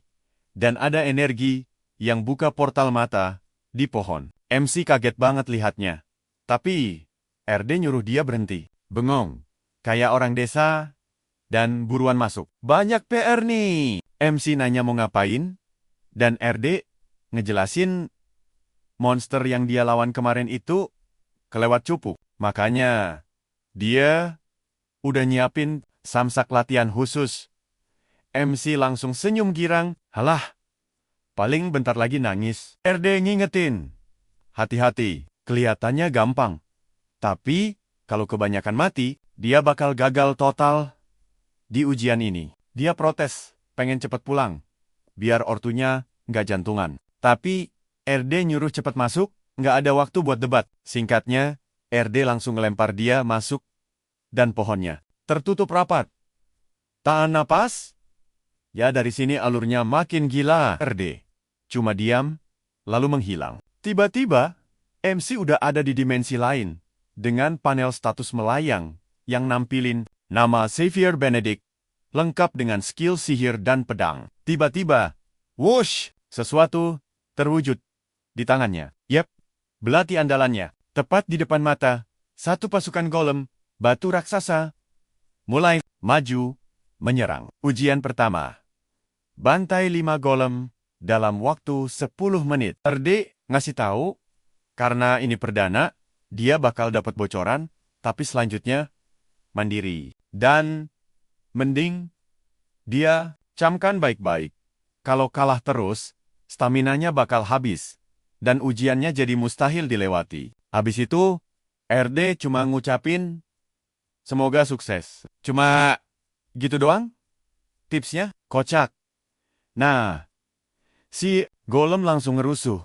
Tapi MC sadar, ini kroco banget dibanding monster di luar sana. Yakin, ini level latihan. Berbekal insting bertarung dari kehidupan sebelumnya, dia bisa tahu seberapa kuat musuh cuma dari tekanan auranya doang. Karena musuhnya keroyokan, dia milih pakai serangan sihir aja. Malas banget buang-buang tenaga fisik buat ngelawan batu kerikil murahan. Kayak begini. Dar, ledakan sihir segede bazooka meluncur dari tangannya. Telak ngehantam golem pertama. Boom! Makhluk itu langsung hancur lebur. Gila! Dia beneran nyapu bersih semuanya. Beres. Dalam 5 detik. Tanpa keringat. MC nyuruh lanjut ke ronde 2. Tapi RD mendadak nongol. Kaget lihat hasilnya. MC jawab santai, kalau dia menang sempurna. RD tepuk dada. Curiga. Kalau selama ini dia menyembunyikan kekuatan aslinya. Pasti ada yang salah. Harusnya mustahil menang dalam 5 detik. Tapi MC bantah nutupin kekuatan. Justru RD yang aneh. Katanya dia Dewi yang harusnya bisa ngukur kekuatannya sejak awal. Kayaknya versi kloningan ini fiturnya kena sunat dibanding aslinya. RD jadi salting dan ngeles. Kalau bukan gitu konsepnya, dia masih dalam tahap belajar dan ngembangin kekuatannya secara bertahap. Kelihatan banget sih, kloningan ini emang versi bajakan. Akhirnya dia nyerah. Oke, aku paham. Emang bocah ini nggak bisa diremehin karena udah tahu level MC. Ujian selanjutnya langsung muncul. Kali ini, segerombolan serigala batu unjuk gigi, lengkap sama sisa golem tadi. RD ngingetin waktunya di nerf. Jadi sisa 5 menit doang. MC. Kita langsung sadar, musuh ini 2 kali lipat lebih alot. Tapi, masih level ecek-ecek buatnya. Kali ini, dia bakal maju pakai fisik murni. Dia melesat ke target pertama, baku hantam jarak dekat, sabetan bersih. Pakai belati. 2 serangan nyusul dari atas, tapi dia loncat lincah ke belakang musuh lain. Ternyata batu ini keras abis, dan titik lemahnya susah dicari. Pas lagi melayang, dan gak bisa ngindar. 5 serangan, mengepung, tapi santai. Dia nyelip dari pukulan pertama. Jadiin itu pijakan. Buat mantul ngehindarin serangan kedua dan ketiga. RD cuma bisa cenggo dari jauh. Dia bener-bener bingung. Coba bayangin. Dewi aja butuh 20 detik loh. Berarti MC ini 4 kali lebih overpower dari dewa dong. Nggak masuk akal. RD pengen banget tahu sihir gila apa yang dia pakai. Tapi butuh tubuh aslinya buat ngecek. Monster terus ditebas. Jadi 2, ledakan, asap, dan puing. Bertebaran. RD beneran takjub lagi. Sekali lagi, dia cuma butuh kumpul sini. Kita bakal tonton aksi MC kita. Semenit, langsung beres. Terus dia bilang, lumayan sih, tapi ada yang lebih kuat nggak? Gini doang mah, cuman buang tenaga buat hal yang nggak berguna. Mereka terlalu lemah. Tapi RD bilang, dia kesenangan kepagian. Makhluk itu nggak pernah ngasih ampun. Dan benar aja, tiba-tiba ada kapak gede berputar, terbang ke arahnya dari belakang. Kapak itu nancep parah ke tanah. Tapi untungnya, MC kita berhasil menghindar tepat waktu. Dia meluncur mundur. Nebak-nebak, serangan apa lagi nih? Pas dia lihat ke depan, dia langsung kaget mati kutu. Sementara RD malah asyik bersorak. Intinya, ada satu lagi monster batu. Tapi ukurannya lebih gila dan alot. Makhluk raksasa itu langsung maju mau nebas dia dari belakang. Dia nyaris aja kebelah dua. RD malah senyum. Dia kagum sih, tapi mulai kebiasa sama kekuatan MC. MC kita lompat ke samping dan nyadar kalau golem batu itu wujud aslinya dan jauh lebih mematikan. Masalahnya, dia harus lawan dua sekaligus. RD nanya, ada apa nih? Nahan diri ya, MC nyuruh dia diam dan bilang, bakal beresin ini sekarang. Pertarungan gila baru aja dimulai. Dia langsung maju. Golem itu mukul. Tapi, dia menghindar dengan lompat ke lengannya. Ala Kapten Levi. Dia salto di udara, mendarat di belakang leher golem. Dan langsung nancepin pedangnya ke belakang kepala makhluk itu. Serangan pertama gagal. Tapi dia bilang, bakal ngurusin itu sekarang. Tiba-tiba golem itu nyerang lagi. Dan gila, ada lengan baru, tumbuh dari punggungnya, atau semacamnya. Tinju raksasa langsung melayang ke arahnya. Dia sempat nangkis. Tapi bayangin aja, belati ngelawan tinju raksasa. Boom! Tanah langsung hancur. Dia masih nggak nyangka ada tangan tiba-tiba muncul dari ketiadaan. Makin susah deh buat bertahan. RD malah nyemangatin. Nyuruh dia pamerin kekuatan aslinya. Dan MC sadar, biarpun nyawanya di ujung tanduk, cewek itu nggak bakal turun tangan. Ngebantu sama sekali. Makhluk itu mengaum lagi, pegang kapaknya, dan nabrak dia. Kali ini MC mutusin pakai sihir, dan ngasih ledakan api super besar. Dia malah panik sendiri. Bilang kebanyakan keluarin tenaga. Aneh banget. Padahal, dia lagi ngomong gitu. Satu serangan udah melayang ke wajahnya. Kepalanya nyaris kena kapak. Nah, perhatikan baik-baik momen gila ini. Dia malah makin semangat. Pengen tahu berapa kali golem ini bisa tahan. Ledakan demi ledakan, kena telak. Dua golem itu makin dekat. Yang satu udah hancur separuh, dan yang satunya lagi ngasih pukulan maut. Sialnya, regenerasi mereka cepat banget. Dan serangannya jadi nggak mempan. Dia nancepin pedangnya lagi. Tapi nihil, mereka mulai ngepung dia. MC ngadep golem di depan dan bilang, nggak peduli seberapa sering lengan itu tumbuh, dia bakal motong semuanya lagi. Dan beneran dipotong. Sementara itu, RD cuma nonton, ngakuin bocah ini lumayan jago. Nggak lama, dia berhadapan sama dua-duanya lagi. Dan lengan mereka udah putus. Lagi. Tapi akhirnya, setelah dibunuh berkali-kali, regenerasi mereka berhenti karena kehabisan energi. MC tarik napas panjang, badannya udah mau remuk.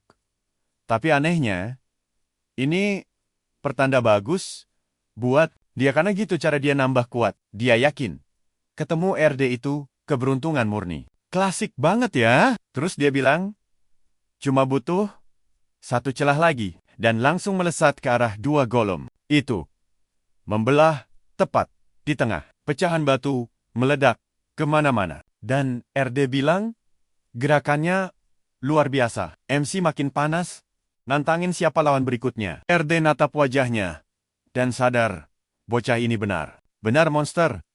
Kayak terlahir buat bertarung. Awalnya, RD mau udahan. Tapi karena MC masih haus darah, mereka gas terus. Adegan pindah ke kota beberapa waktu kemudian. MC kita bahkan habis. Beli baju baru, plus mainan kecil buat Helena yang pasti dia suka. Tapi, pas lagi jalan santai, dia lihat sekelompok preman di gang lagi gangguin seseorang. Maksa, minta sesuatu. Dan dia langsung ngenalin cewek itu, si gadis, dari sebelumnya, Tiffany. Dia bingung. Ada apaan nih? Terus lihat Tiffany lagi bawa 2 anak burung. Muka preman. Preman itu nyebelin banget. Ngancem kalau dia nggak nyerahin burungnya, dia bakal diculik juga. Tepat saat itu, ada yang teriak dari belakang. Pas mereka noleh, preman pertama langsung makan sepatu terbang telak di mulut preman. Yang satu lagi matanya melotot. Tapi sebelum sempat bereaksi, tinju maut mendarat di perut dan bikin dia tumbang. Dua-duanya tepar. MC bantu gadis itu berdiri dan nanya kronologinya. Tiffany bilang awalnya cuma mau beli makan, tapi nemu anak burung jatuh dari sarang, jadi dia tolongin. Preman itu muncul. MC jadi bingung. Soalnya semua orang di sekitar tiba-tiba ngeliatin dia. Dia bilang, hawa kota ini agak aneh. Mending mereka cabut sekarang. Tapi tiba-tiba ada yang teriak. Nanya, mau kabur kemana? Cowok pirang aneh muncul. Bilang mereka gila. Udah mukulin orang. Terus, mau pergi gitu aja? Tanpa dosa. Dia nanya, apa mereka pikir bisa pergi tanpa izinnya? Namanya Damian. Nyadar kalau mereka mulai dikepung. MC kita nyuruh semuanya nunggu bentar. Preman itu yang nyerang duluan. Dia cuma membela diri. Tapi Damian bilang kalau di Kastil Charpin, kota perdamaian, kekerasan dalam bentuk apapun itu dilarang keras. Makanya dia bakal ditangkap. Lah, tapi kan nangkap orang juga pakai kekerasan ya? Kocak. Tiffany panik nanya harus gimana. Dan MC nyuruh dia tenang, biar dia yang urus. Sekarang, MC yakin ada yang busuk di kota ini. Kalian sependapat sama aku kan? Kalau mereka nekat berantem, tuduhannya pasti makin gila. Cara termudah? Ya damai aja. Jadi MC bilang dia yang bakal tanggung jawab penuh. Karena gadis itu nggak bersalah. Cowok pirang itu pasang muka licik dan bilang, kalau gitu ya oke lah. Kastil Charpin nggak melukai orang tak bersalah. Gadis muda itu bebas pergi. Tiffany langsung lari secepat kilat, mikir harus peringatin kakaknya. Sementara MC harap Charlene cukup pintar buat nyembunyiin kekuatan adik perempuannya itu. Terus MC nanya hukuman apa yang bakal dia terima. Emang mereka mau ngapain? Si cowok jawab, hakim kita yang adil dan paling netral yang bakal nentuin nasibmu. Palu diketuk, dan hakim langsung nyatain kalau Xavier Benedict dijatuhi hukuman mati. MC kita jelas kaget, tapi sedetik kemudian dia sadar ada konspirasi di sini. Untungnya Charlene dan adiknya mungkin udah kabur.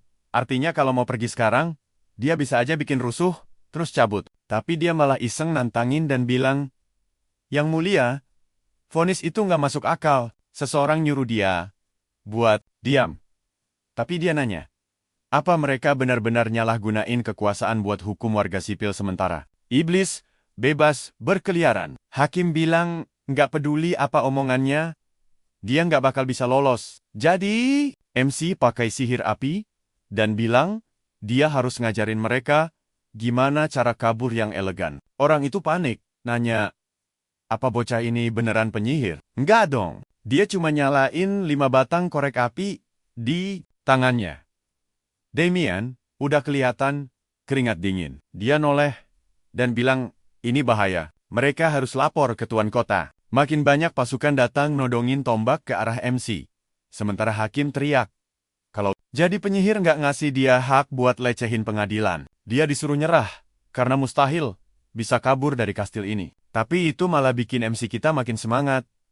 Soalnya, sedetik kemudian, ledakan super dahsyat menyapu seluruh ruangan. Di luar, orang-orang pada heboh nanya, ada apaan? Sementara itu, Charlene pecut kudanya ngebut, sementara adiknya cemas.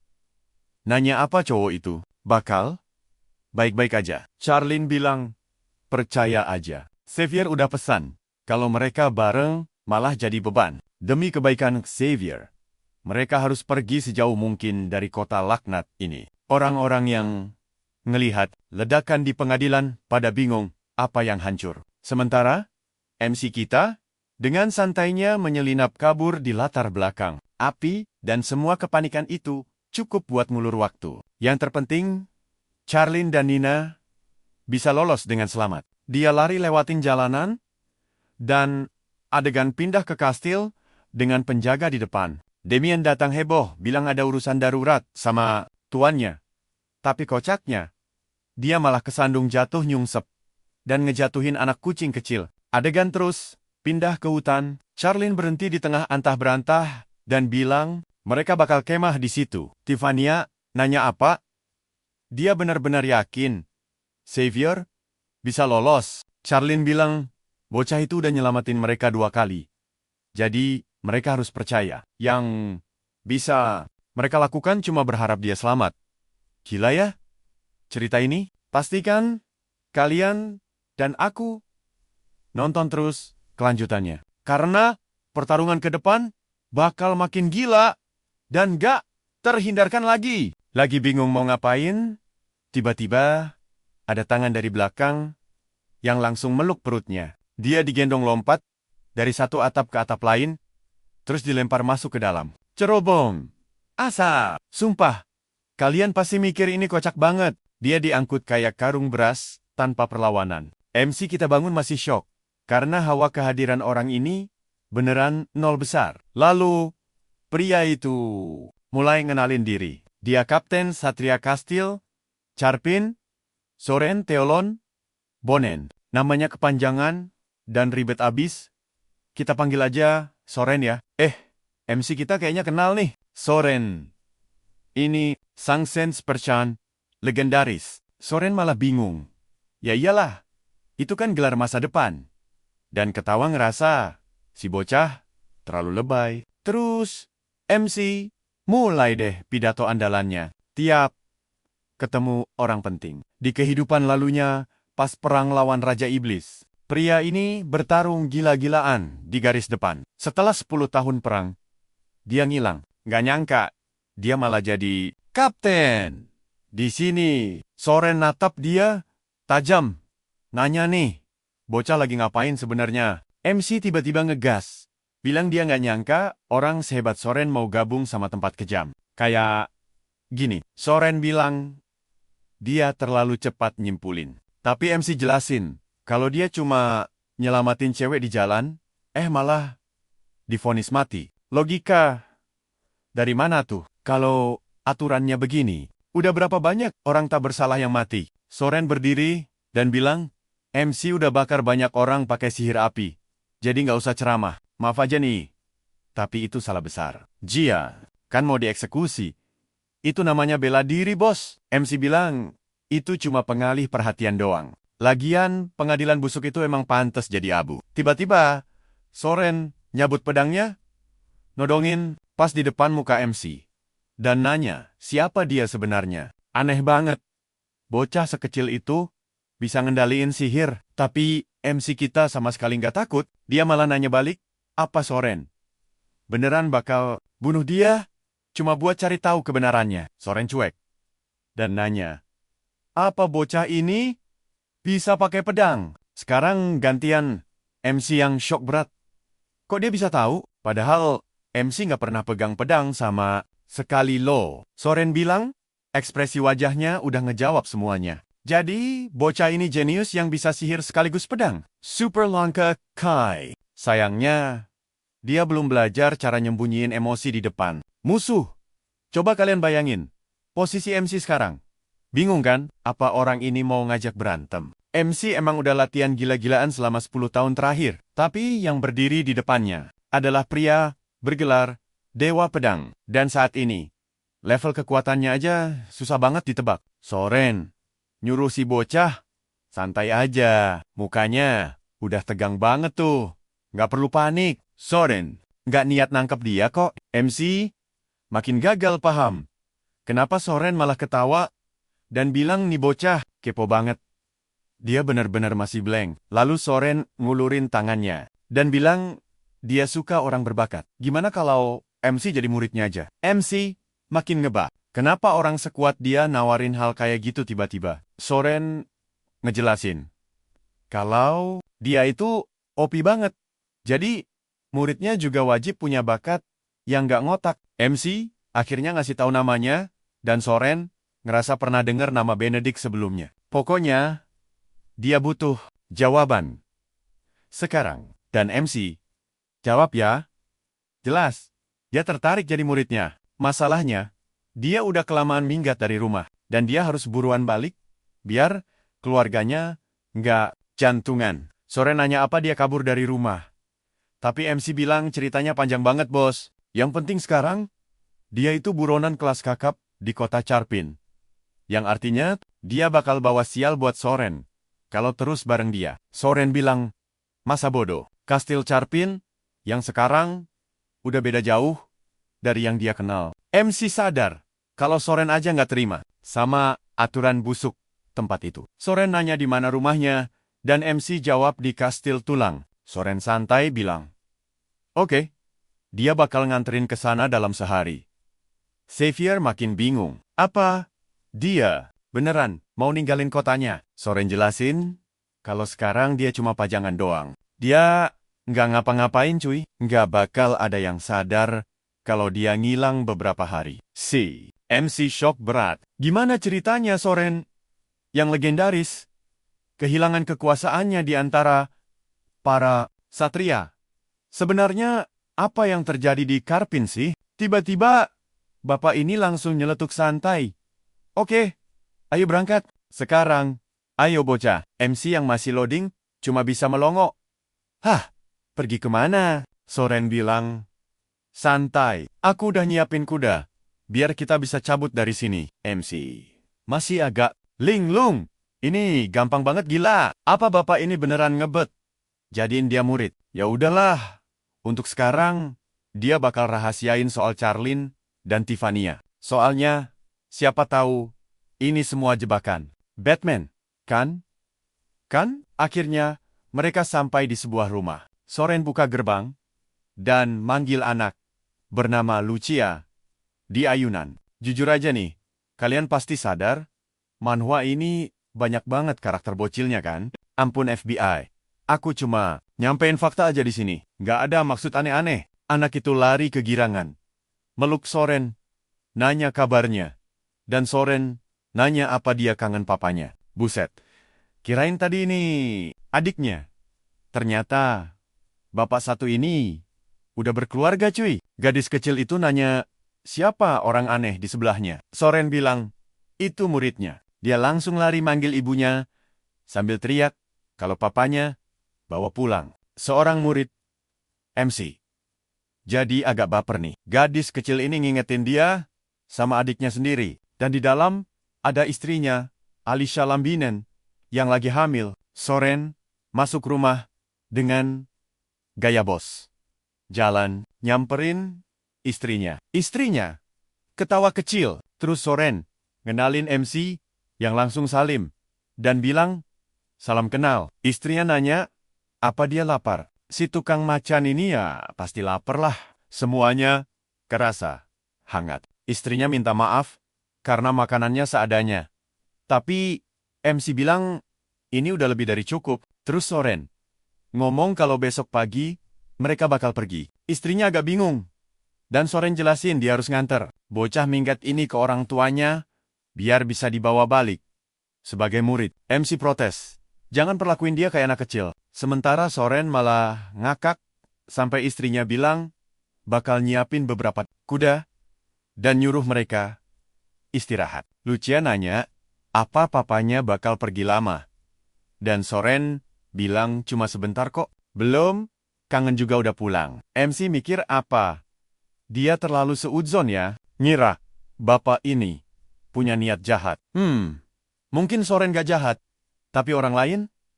Iya, tiba-tiba pintu depan ditendang, sampai jebol. Soren langsung berdiri. Di luar, ada yang teriak-teriak. Soren nyuruh MC bawa Lucia dan sembunyi di atas. Soren lari ke depan, sementara MC sadar. Dia nggak bisa banyak bantu. Karena Soren jelas lebih kuat dari dia.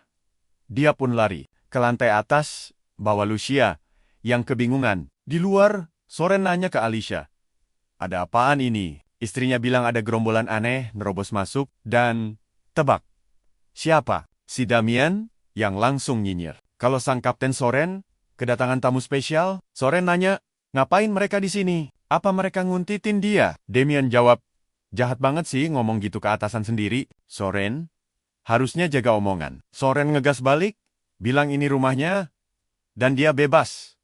Bawa siapa aja. Jelas Damien gak terima, dan nanya, apa dia beneran mau nyembunyiin buronan? Soren sampai geleng-geleng. Emangnya Damien mikir hukum dari kastil itu masuk akal? Si aneh itu malah meluk kucingnya, dan bilang, masa bodoh. Sejak hukum itu dibuat, kastil jadi damai. Gak ada yang lebih penting dari kedamaian. Pas mereka lagi adu mulut, MC di atas nyuruh Lucia diam. Dia ngintip dari jendela, dan dengar Damien ngancem, nyuruh nyerahin buronannya, atau mereka bakal geledah paksa. MC mikir, di kehidupan lalunya Soren juga ngilang misterius. Jangan-jangan ini semua ada hubungannya sama si Damien ini. Miris banget. Tiap kali sistem udah korup, orang paling jahat yang untung. Orang baik kayak Soren pasti dimanfaatin atau dibuang. MC sadar, kalau dia tetap sembunyi, dia bakal bawa petaka buat keluarga Soren. Jadi dia pamit ke Lucia dan nyuruh bocah itu tumbuh kuat buat ngelindungin ayah ibunya. Lucia ngangguk dan MC ngasih jempol. Bilang dia ngandelin dia. Terus MC nyuruh dia sembunyi di lemari. Pasti kalian dan aku mikir, bocil ini bakal nurut kan? Pas pintunya dibuka prajurit, tebak apa yang terjadi? Dia malah duduk santuy sambil gambar dan nanya, ngapain Damien di situ? Soren muncul panik dan nyuruh anaknya bangun. Kan udah dibilangin nanti masuk angin. Sambil ngebatin, syukurlah, sini kumpul bareng gue.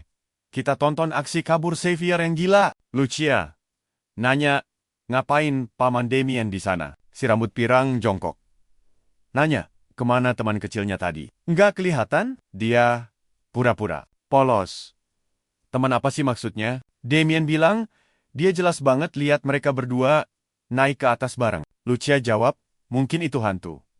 Terus pasang wajah ketakutan, dan bilang kalau dia ngeri banget sama hantu.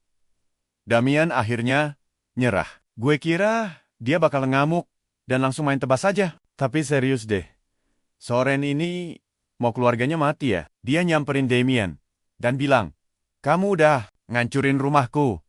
Dan kamu pikir istriku bakal bersihin ini semua? Istrinya ikut nimbrung, ngancem, supaya dia nggak kabur. Kocaknya, Damien malah nurut gitu aja. Padahal, sedetik yang lalu, bukannya mereka yang diancam. Kelihatannya, dia pasrah. Lucia kasih jempol ke Soren, dan dibalas dengan jempol juga. Dalam hati, dia masih berharap bisa ketemu Xavier lagi suatu hari nanti. Protagonis kita lagi kabur. Dia tahu, Soren bakal ngerti kalau menghilang adalah pilihan terbaik sekarang. Dia harus cepat nemuin Charlene dan Tiffany-nya. Cabut dari sana. Lalu pulang kampung. Karena, untuk saat ini, mereka masih percaya 100% sama protagonis. Bakal selamat nggak nih? Ya pastilah dia selamat. Apalagi cewek itu senyum bahagia. Gue sih, ogah punya teman kayak gitu. Mereka berdua nyaris nggak usah apa-apa. Cuma duduk nunggu di hutan. Untungnya, setelah lama nunggu, bocah ini muncul dengan wajah capek parah. Dan akhirnya, kita balik lagi ke kota Anzaf. Kuda kereta dilepas. Dan mereka kagum, lihat kota yang besar dan hidup ini. Semua orang noleh, penasaran. Siapa sih si rambut biru itu? Belum pernah lihat sebelumnya. Tapi, satu orang langsung ngenalin dia. Mirip banget sama anak keluarga Benedict. Bukannya itu bocah yang hilang ya? Di sudut jalan, ada ibu-ibu lagi beresin barang. Dia noleh sambil bilang, kota ini, hari ini, berisik banget. Gue lupa namanya. Jadi abaikan saja. Tapi teman lamanya dari awal cerita, lihat protagonis kita, berdiri bareng cewek lain sambil senyum, bahagia. Dia langsung narik gaun kecilnya, dan lari kegirangan. Berhenti tepat di depannya. Manggil namanya. Si bocah ngenalin si Sally, dan bilang, dia udah pulang dengan wajah ceria. Kereta masuk, dan dia ngasih pelukan kecil. Dia genggam tangannya, dan bilang mau ngenalin si rambut biru Charlene, dan adik tersayangnya, Tiffany. Si Sally nyapa mereka berdua, Lalu protagonis ngajak semuanya buat ikut ke rumahnya. Angin berhembus pelan, dan ibunya lagi duduk di bangku, masih terus mikirin Xavier. Terus dia noleh, dan lihat bocah itu berdiri di sana. Gambarnya kocak banget, kepalanya kegedean, dan matanya aja nggak digambar. Gua kira itu hantu, tapi ternyata beneran wujud aslinya. Ibunya berdiri gemetar, nanya, "Apa itu, anak kesayangannya?" Begitu sadar itu beneran dia, ibunya langsung lompat, meluk, sambil nangis kejer sementara. Protagonis bilang kan, dia udah janji bakal pulang. Tiba-tiba, pintunya kebuka. Ayahnya keluar, dan ikut lihat si bocah kepala besar itu. Protagonis manggil dia, dan ayahnya tiba-tiba langsung nangis. Bombay, semua orang ikutan nangis di sini. Mereka ngerayain kepulangannya. Terus, Tiffany bilang, dia jadi kangen ayah dan ibunya juga. Kayaknya dia udah yatim piatu ya. Si ayah meluk dia, dan janji bakal selalu ada buatnya. Terus protagonis bilang, "Ibu udah dong nangisnya. Sini, kumpul. Aku mau kenalin kalian sama si rambut biru. Ini Tiffany. Yap, rambutnya biru. Dan yang ini, kakaknya, Charlene." Ayahnya nyapa dan bilang, mulai sekarang, mereka udah kayak kakak sendiri. Protagonis cuma mikir beda umurnya, kejauhan buat itu. Semua ngobrol asyik, sementara si Sally cuma diam di belakang merasa lega. Xavier, selamat. Jujur nih, kalian ngerasa aneh nggak sih? Gue nungguin konflik pecah, terlalu tenang, tiba-tiba malam tiba. Dan Charlene pamit pergi. Dia masih punya banyak urusan lain, tapi bocah kita langsung panik. Dia nggak mau kehilangan Charlene sekarang. Jadi dia minta mereka berdua tinggal aja. Dan mending mereka semua daftar jadi satria cadangan untuk kerajaan besar. Ini masuk chapter baru, ada yang minta tolong protagonis geser lemari, dan dia kelihatan seneng banget.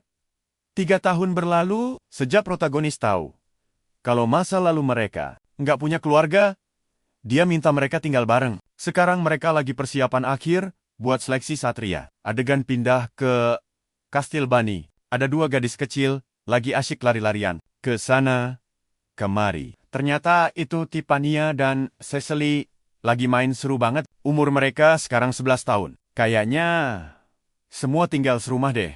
Ayahnya ngingetin mereka buat nggak lari-lari. Awas, jatuh nanti giginya patah. Protagonis kita lagi bantuin ibunya angkat kardus. Katanya, mereka dapat info dari teman ayahnya yang jadi wakil kapten Satria. Ada program pelatihan khusus buat para bangsawan yang bakal dimulai 2 bulan lagi. Dia buka jendela. Kota kelihatan sibuk. Terus dia nanya, hari ini masak apa? Dia manggil RD, yang masih bongsor abis. Untunglah buat nyeimbangin rombongan cewek loli di cerita ini. RD nyuruh dia buat santai dikit. Dia selalu latihan tanpa henti, bahkan pas makan atau tidur. Protagonis cuma ngebalas kalau dia butuh. Jadi super kuat secepat mungkin. RD bilang, langkah pertama buat jadi kuat itu bersyukur sama hidupnya. Cielah, dalam bener filosofinya. Dan karena dia baru pertama kali sampai di kota ini, dia harusnya jalan-jalan keliling Bani. Tapi protagonis nolak. Jujur aja, dia udah hafal mati tempat ini. Lebih dari siapapun. Kota yang kelihatannya indah, tapi sebenarnya diperas habis oleh para bangsawan. Dia nyuruh RD buruan. Katanya dia kelihatan murung banget. Kangen teman masa kecil ya? Dia jawab, enggak kok. Si Sally pasti segera muncul. Dia kan tangguh. Bukannya dia yang bikin ramuan itu? Coba deh kalian ingat-ingat lagi. Beneran ada cewek pembuat ramuan kan? Atau otak gue yang korslet? Terus adegan pindah ke sebuah kastil. Ada pelayan bawain kopi dan bilang, kalau kamu gagal seleksi, habis nyawamu. Coba tebak, siapa ini? Klaus. Bocah tengil ini masih hidup ternyata. Dia nyoba jawab sok yakin, tapi sempat gelagapan, dan ayahnya langsung ngebentak. Lemah banget. Mana rasa percaya dirimu? Tahu nggak berapa banyak uang yang ayah habiskan buat pelatihmu? Klaus dengan canggung bilang dia percaya diri kok. Masa sih? Tapi dengan gaya rambut ngepel gitu, gue kurang yakin. Terus, dia manggil ayahnya. Klaus minta izin gabung ke tim pelatihan khusus. Seperti biasa, ayahnya dengan sinis bilang hal remeh, begitu nggak perlu. Dilaporin. Suruh saja Mikoela siapin semuanya. Mikoel? Iya. Agak aneh. Cowok dikasih nama Mikoel. Klaus berterima kasih, lalu keluar ruangan. Terus, ayahnya nyeletuk kalau bocah itu benar-benar banyak berubah. Mikoel setuju. Dia tumbuh dengan baik. Tapi ayahnya bilang, dia sekarang terlalu kalem. Emang ada kemajuan, tapi masih jauh dari sifat bangsawan sejati. Dia kira bisa nyembunyiin hal itu. Padahal ayahnya tahu si bocah suka nongkrong sama rakyat jelata. Emang dilarang ya? Mikoela nyoba positif. Bilang kalau paham cara bertahan hidup rakyat biasa itu sebenarnya hal bagus. Sang ayah setuju. Tapi merasa putranya punya alasan lain. Klaus nyuruh para satria berhenti ngikutin dia. Tapi mereka ngejawab, cuma jalanin perintah. Klaus ngotot bilang, nggak ada satupun orang di kota Bani yang berani nyentuh dia. Satrianya pasrah dan mau siapin kereta. Tapi Klaus nolak. Dia mau jalan kaki dan sendirian. Karena kalau pakai kereta, mereka bakal tahu kemana tujuannya. Buset, bocah ini bertingkah aneh banget. Dia senyum sambil bilang, udah 3 tahun nggak ketemu orang spesial itu. Kegirangan banget. Dia bilang nggak sabar buat ketemu penyelamatnya lagi. Idih, geli banget. Kayaknya dia dapat surat yang bilang penyelamatnya udah sampai di kota. Jangan-jangan Cecily yang ngasih tahu. Ya kali. Lagian tunggu bentar. Bukannya dulu dia pernah nyoba beli Cecily seharga 3 koin emas. Ajaib juga. Pertemanan mereka bisa awet. Kocaknya, Klaus benerin rambut dan bilang, seneng banget bisa ngasih kesan terbaik untuk berterima kasih atas semua yang udah dia lakuin. Dia jalan semangat, nyamperin protagonis. Penyelamatku. Protagonis kita cuma ngerespon. Kamu siapa? Klaus kaget. Hah, ini aku. Klaus. Protagonis cuma diam. Natap, bingung. Tunggu. Hah? Asli? Gue nggak kenal lu siapa? Klaus langsung dapat ide. Tiba-tiba, dia ngacak-ngacak rambutnya, balik badan, dan teriak tengil, sok berkuasa karena nggak dikenali. Saat itu juga, protagonis langsung ingat. Lah, ini bocah kaya yang nyebelin dulu kan? Tiba-tiba, MC kita narik pedang gedenya. Asli, kalian pasti nggak sabar nunggu baku hantamnya kan? Sini kumpul semua. Kita lihat kejadian super canggung ini. MC nanya, ngapain dia di sana? Klaus dengan gugup bilang kalau MC salah paham. Dan dia udah berubah. Tapi, MC kita jelas nggak percaya. Mana ada orang berubah? Cuma dalam beberapa tahun. Klaus bersikeras, suruh tanya saja sama si Sally. Mereka berdua sering banget saling kirim surat. MC, kita baca sekilas. Dan bilang, oh iya benar juga. Si Sally memang beneran sering nulis surat buat kamu. Kalau dia mau ngobrol sama kamu, oke, aku percaya. Beres. Klaus langsung lega.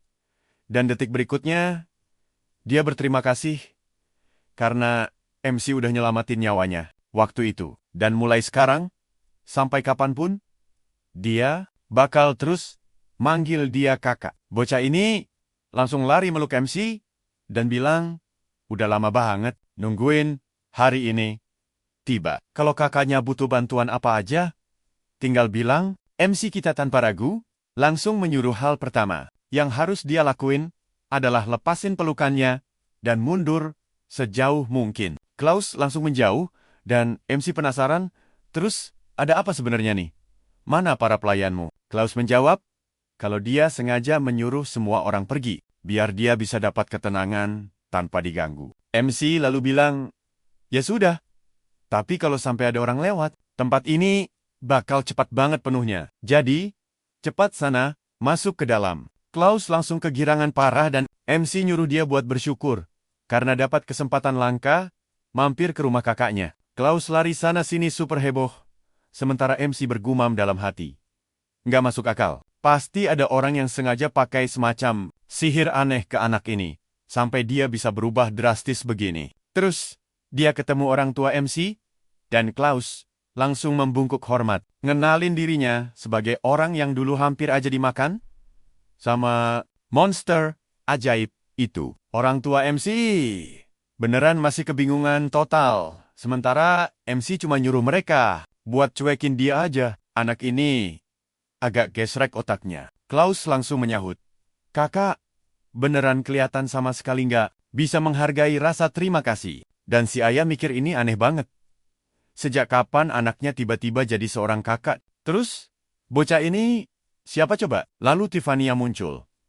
Bawain teh buat Klaus dan si MC. Langsung nyuruh dia berhenti menatap pakai mata berbinar-binar alay begitu. Dan tolong berhenti. Panggil kakak.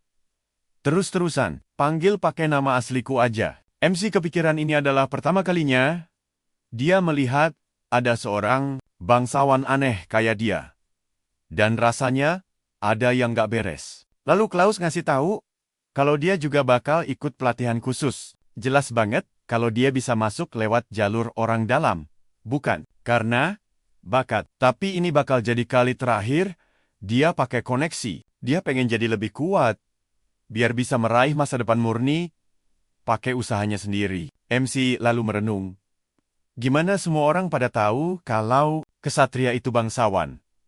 Karena mereka suka nyogok dan main belakang. Perhatikan baik-baik bagian ini ya. Di masa damai sih, kelihatan biasa aja. Tapi pas perang meledak dan bangsawan malah ngorbanin rakyat, lalu kabur dari kota. Disitulah baru kelihatan betapa bahayanya hal itu. Tentu aja, masih ada kesatria dengan mental baja sejati. Tapi, kebanyakan cuma jadi parasit doang. Klaus bilang, MC kita mungkin gak bakal percaya ini. Tapi, dia udah banyak merenungkan semua kejadian 3 tahun lalu. Xavier ikutan kagum, dia beneran kelihatan jauh lebih dewasa sekarang. Lalu Klaus malah berani ngelaporin ayah kandungnya sendiri, bilang kalau dia punya firasat. Ayahnya lagi ngerencanain hal jahat. Tapi karena ayahnya nggak percaya sama dia nggak dikasih tahu apa-apa. Dia udah coba buat menyelidiki. Tapi sayangnya, hasilnya nihil. Xavier cuma bisa menyimak. Beneran bingung. Harus ngomong apa? Terus Klaus berdiri tegap dan mendeklarasikan pengen mutusin semua hubungan dengan keluarga Klaus. Lah aku kira selama ini Klaus itu nama depannya ternyata malah nama marga keluarga. Tapi ya udahlah, bakal tetap panggil dia dengan nama itu aja deh. Kalau dia nggak jadi pindah ke sudut kota lain, MC bilang dia mau manfaatin momen pas lagi pada sepi hari ini buat pergi beli perlengkapan belajar. Tapi pas melihat keramaian sepadat itu dengan semua stan yang buka, dia ngerasa ini aneh banget. Di kehidupan sebelumnya, tempat ini beneran hancur, rata sama tanah, cuma gara-gara satu serangan iblis. Karena ujiannya makin dekat, banyak orang mulai jualan buku berisi tips cara jadi kesatria. Ada juga yang jualan pedang. Orang-orang bodoh itu ngira itu barang sakti. Padahal, MC bergumam, kalau nggak semua sadar tempat ini sebenarnya udah membusuk. Kapan sih orang bakal sadar? Mungkin mereka sebenarnya udah sadar, tapi milih buat tutup mulut. Aku juga nggak sadar sih. Tolong kasih tahu dong. MC lalu nyamperin toko yang jualan tas ransel kecil dan nanya, harganya berapa? Si penjual bilang 15. Dan MC langsung minta 2 biji. Tapi tiba-tiba ada keributan pecah di belakangnya. Orang-orang teriak. Dan seorang wanita menjerit. Tasnya baru aja dijambret. MC mikir, itu cuma jambret tas biasa. Aku nggak perlu repot-repot turun tangan. Pasti ada yang urus. Tapi wanita itu malah jatuh. Nyungsep, kocak banget. Dan parahnya, nggak ada satupun kesatria yang peduli. Dia udah putus asa. Bilang kalau itu seluruh hartanya. MC menghela napas. Ya elah, kesatria di sini beneran ampas semua. Dia bantu wanita itu berdiri, dan nyuruh dia diam di situ, dia bakal rebut balik tasnya. Kang jualan pedang malang, itu jadi korban pertama. Karena MC asal comot aja pedangnya, sambil lari, dan teriak bakal balikin barangnya sebentar lagi. Dia udah ada tepat di belakang si pencuri. Tapi masalahnya, jalanan kota ini beneran lagi padat merayap. Jadi, dia langsung lompat tinggi ke atas tan jualan, lari di atas kepala kerumunan orang, dan langsung ngejar si jambret, sambil bilang, dia punya adik yang nunggu di rumah. Jadi urusan ini harus kelar cepat. Tapi tiba-tiba, dia lihat. Ini, Klaus, ada. Di belakang si jambret, nyiapin tinju api, dan boom! Serangannya meluncur telak ke punggung musuh. Meledak, gila-gilaan. Kalian lihat, ledakan barusan kan? Klaus kegirangan ngerasa serangannya sukses. Tapi ekspresi MC kita mendadak berubah. Karena dari balik asap tebal, si jambret muncul tanpa lecet sedikit pun. Ngeledek lucu juga, ada penyihir api di sini. Yun membalas kalau orang ini lumayan juga. Dia bisa nahan serangan mematikan kayak gitu, tapi dia jangan harap bisa kabur tanpa hukuman habis. Nyolong di kota ini. MC, kita beneran dibuat kagum. Gimana ceritanya bocah egois tiba-tiba berubah jadi pahlawan yang rela bahayain nyawanya demi lindungi orang lain? Mungkin waktu 3 tahun memang beneran cukup. Tapi si jambret ngeluarin jam tangan, mirip gasing Beyblade. Nekan 2 tombol barengan, dan nembakin bola api, balik ke Klaus. Klaus berhasil menghindar. Tapi serangannya malah ngarah ke objek paling klise di dunia anime.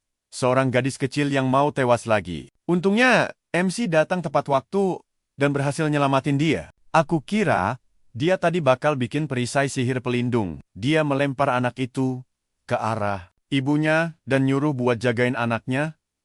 Sementara dia sendiri masih kaget. Tukang jambret ini ternyata penyihir, tapi kelihatannya dia tipe ampas yang cuman ngandelin alat sihir doang. Klaus teriak, kalau keparat itu pakai sihir buat nyolong dari warga.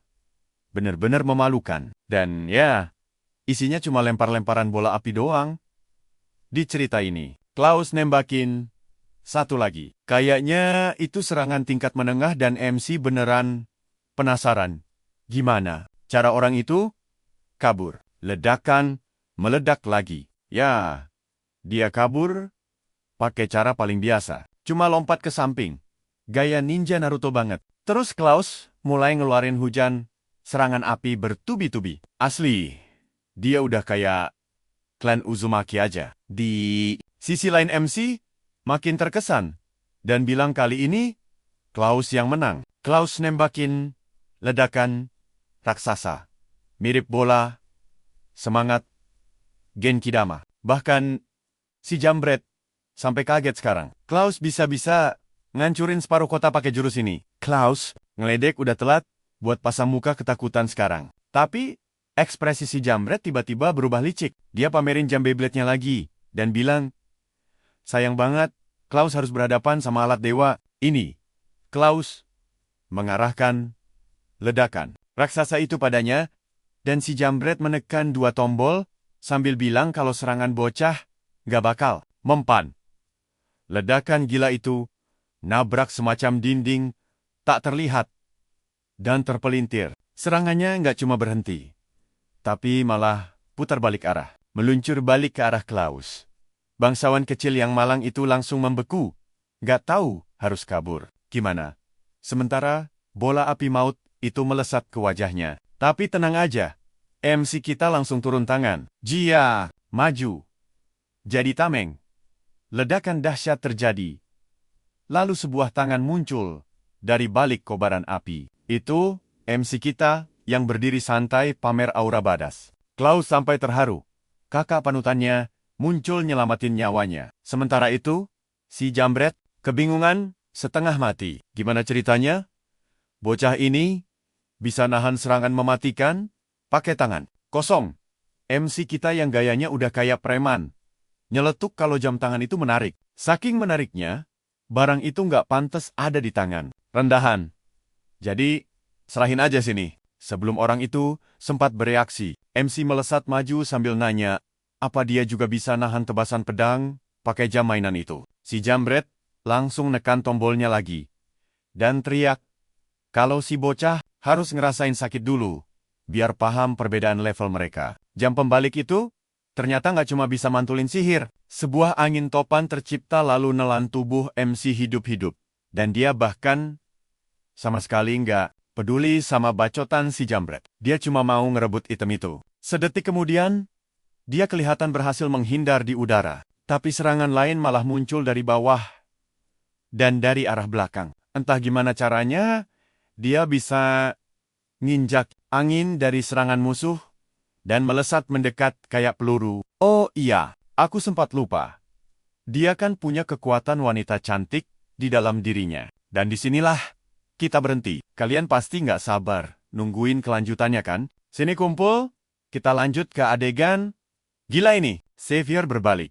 Dan tiba-tiba, pedangnya sudah tepat di depan wajah si pencuri. Jam tangan jatuh. Klaus langsung bersorak memuji si kakak sungguh yang terkuat. Dengan pedang raksasa di depan hidungnya, pencuri itu gemetar hebat. Bergerak sedikit pun, dia tak berani. Karakter utama kita bilang begini, menyerah saja, kembalikan semua curianmu, atau aku akan menebasmu. Si pencuri sempat ragu sebentar. Tapi, Xavier bilang, dia tidak akan mengulanginya. Pria itu memohon panik. Tunggu sebentar. Ambil saja barangku ini. Sumpah ini semua yang kumiliki. Tapi, sang pahlawan kita malah membuangnya begitu saja. Dia menolak dan memaksa pria itu menyerahkan alat sihirnya. Pencuri itu mulai menangis lebay. Bilang dia sudah susah payah mencurinya. Tega sekali kau merampasnya dariku. Xavier membalas tajam. Kau yang mencurinya duluan kan? Jadi, aku cuma merampasnya kembali. Pria itu protes. Kau kan pendekar pedang. Buat apa alat sihir segala? Tapi, Xavier malas berdebat. Serahkan. Perhatikan. Baik bagian ini. Serahkan alatnya. Atau, direbut paksa. Pencuri itu pasrah dan minta maaf. Xavier tersenyum puas. Bagus. Sekarang waktunya kau membusuk di penjara. Tiba-tiba, seorang penjaga keamanan muncul dari kerumunan dan menahan pencuri itu. Xavier cuma bisa membatin. Penjaga tak berguna ini selalu saja muncul saat semuanya sudah beres. Mereka memang pro. Kalau soal mengambil bagian mudahnya saja. Klaus masih merayakan kemenangannya.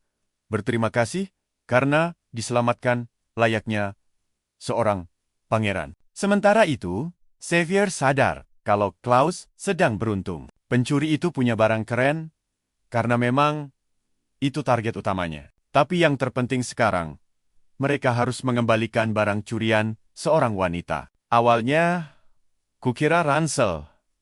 Ternyata, pencuri itu mengambil kalungnya. Wanita itu bercerita, kalau suaminya yang membuat benda itu secara langsung. Dia menjadi sangat emosional dan berterima kasih pada mereka berdua. Xavier bilang tidak masalah.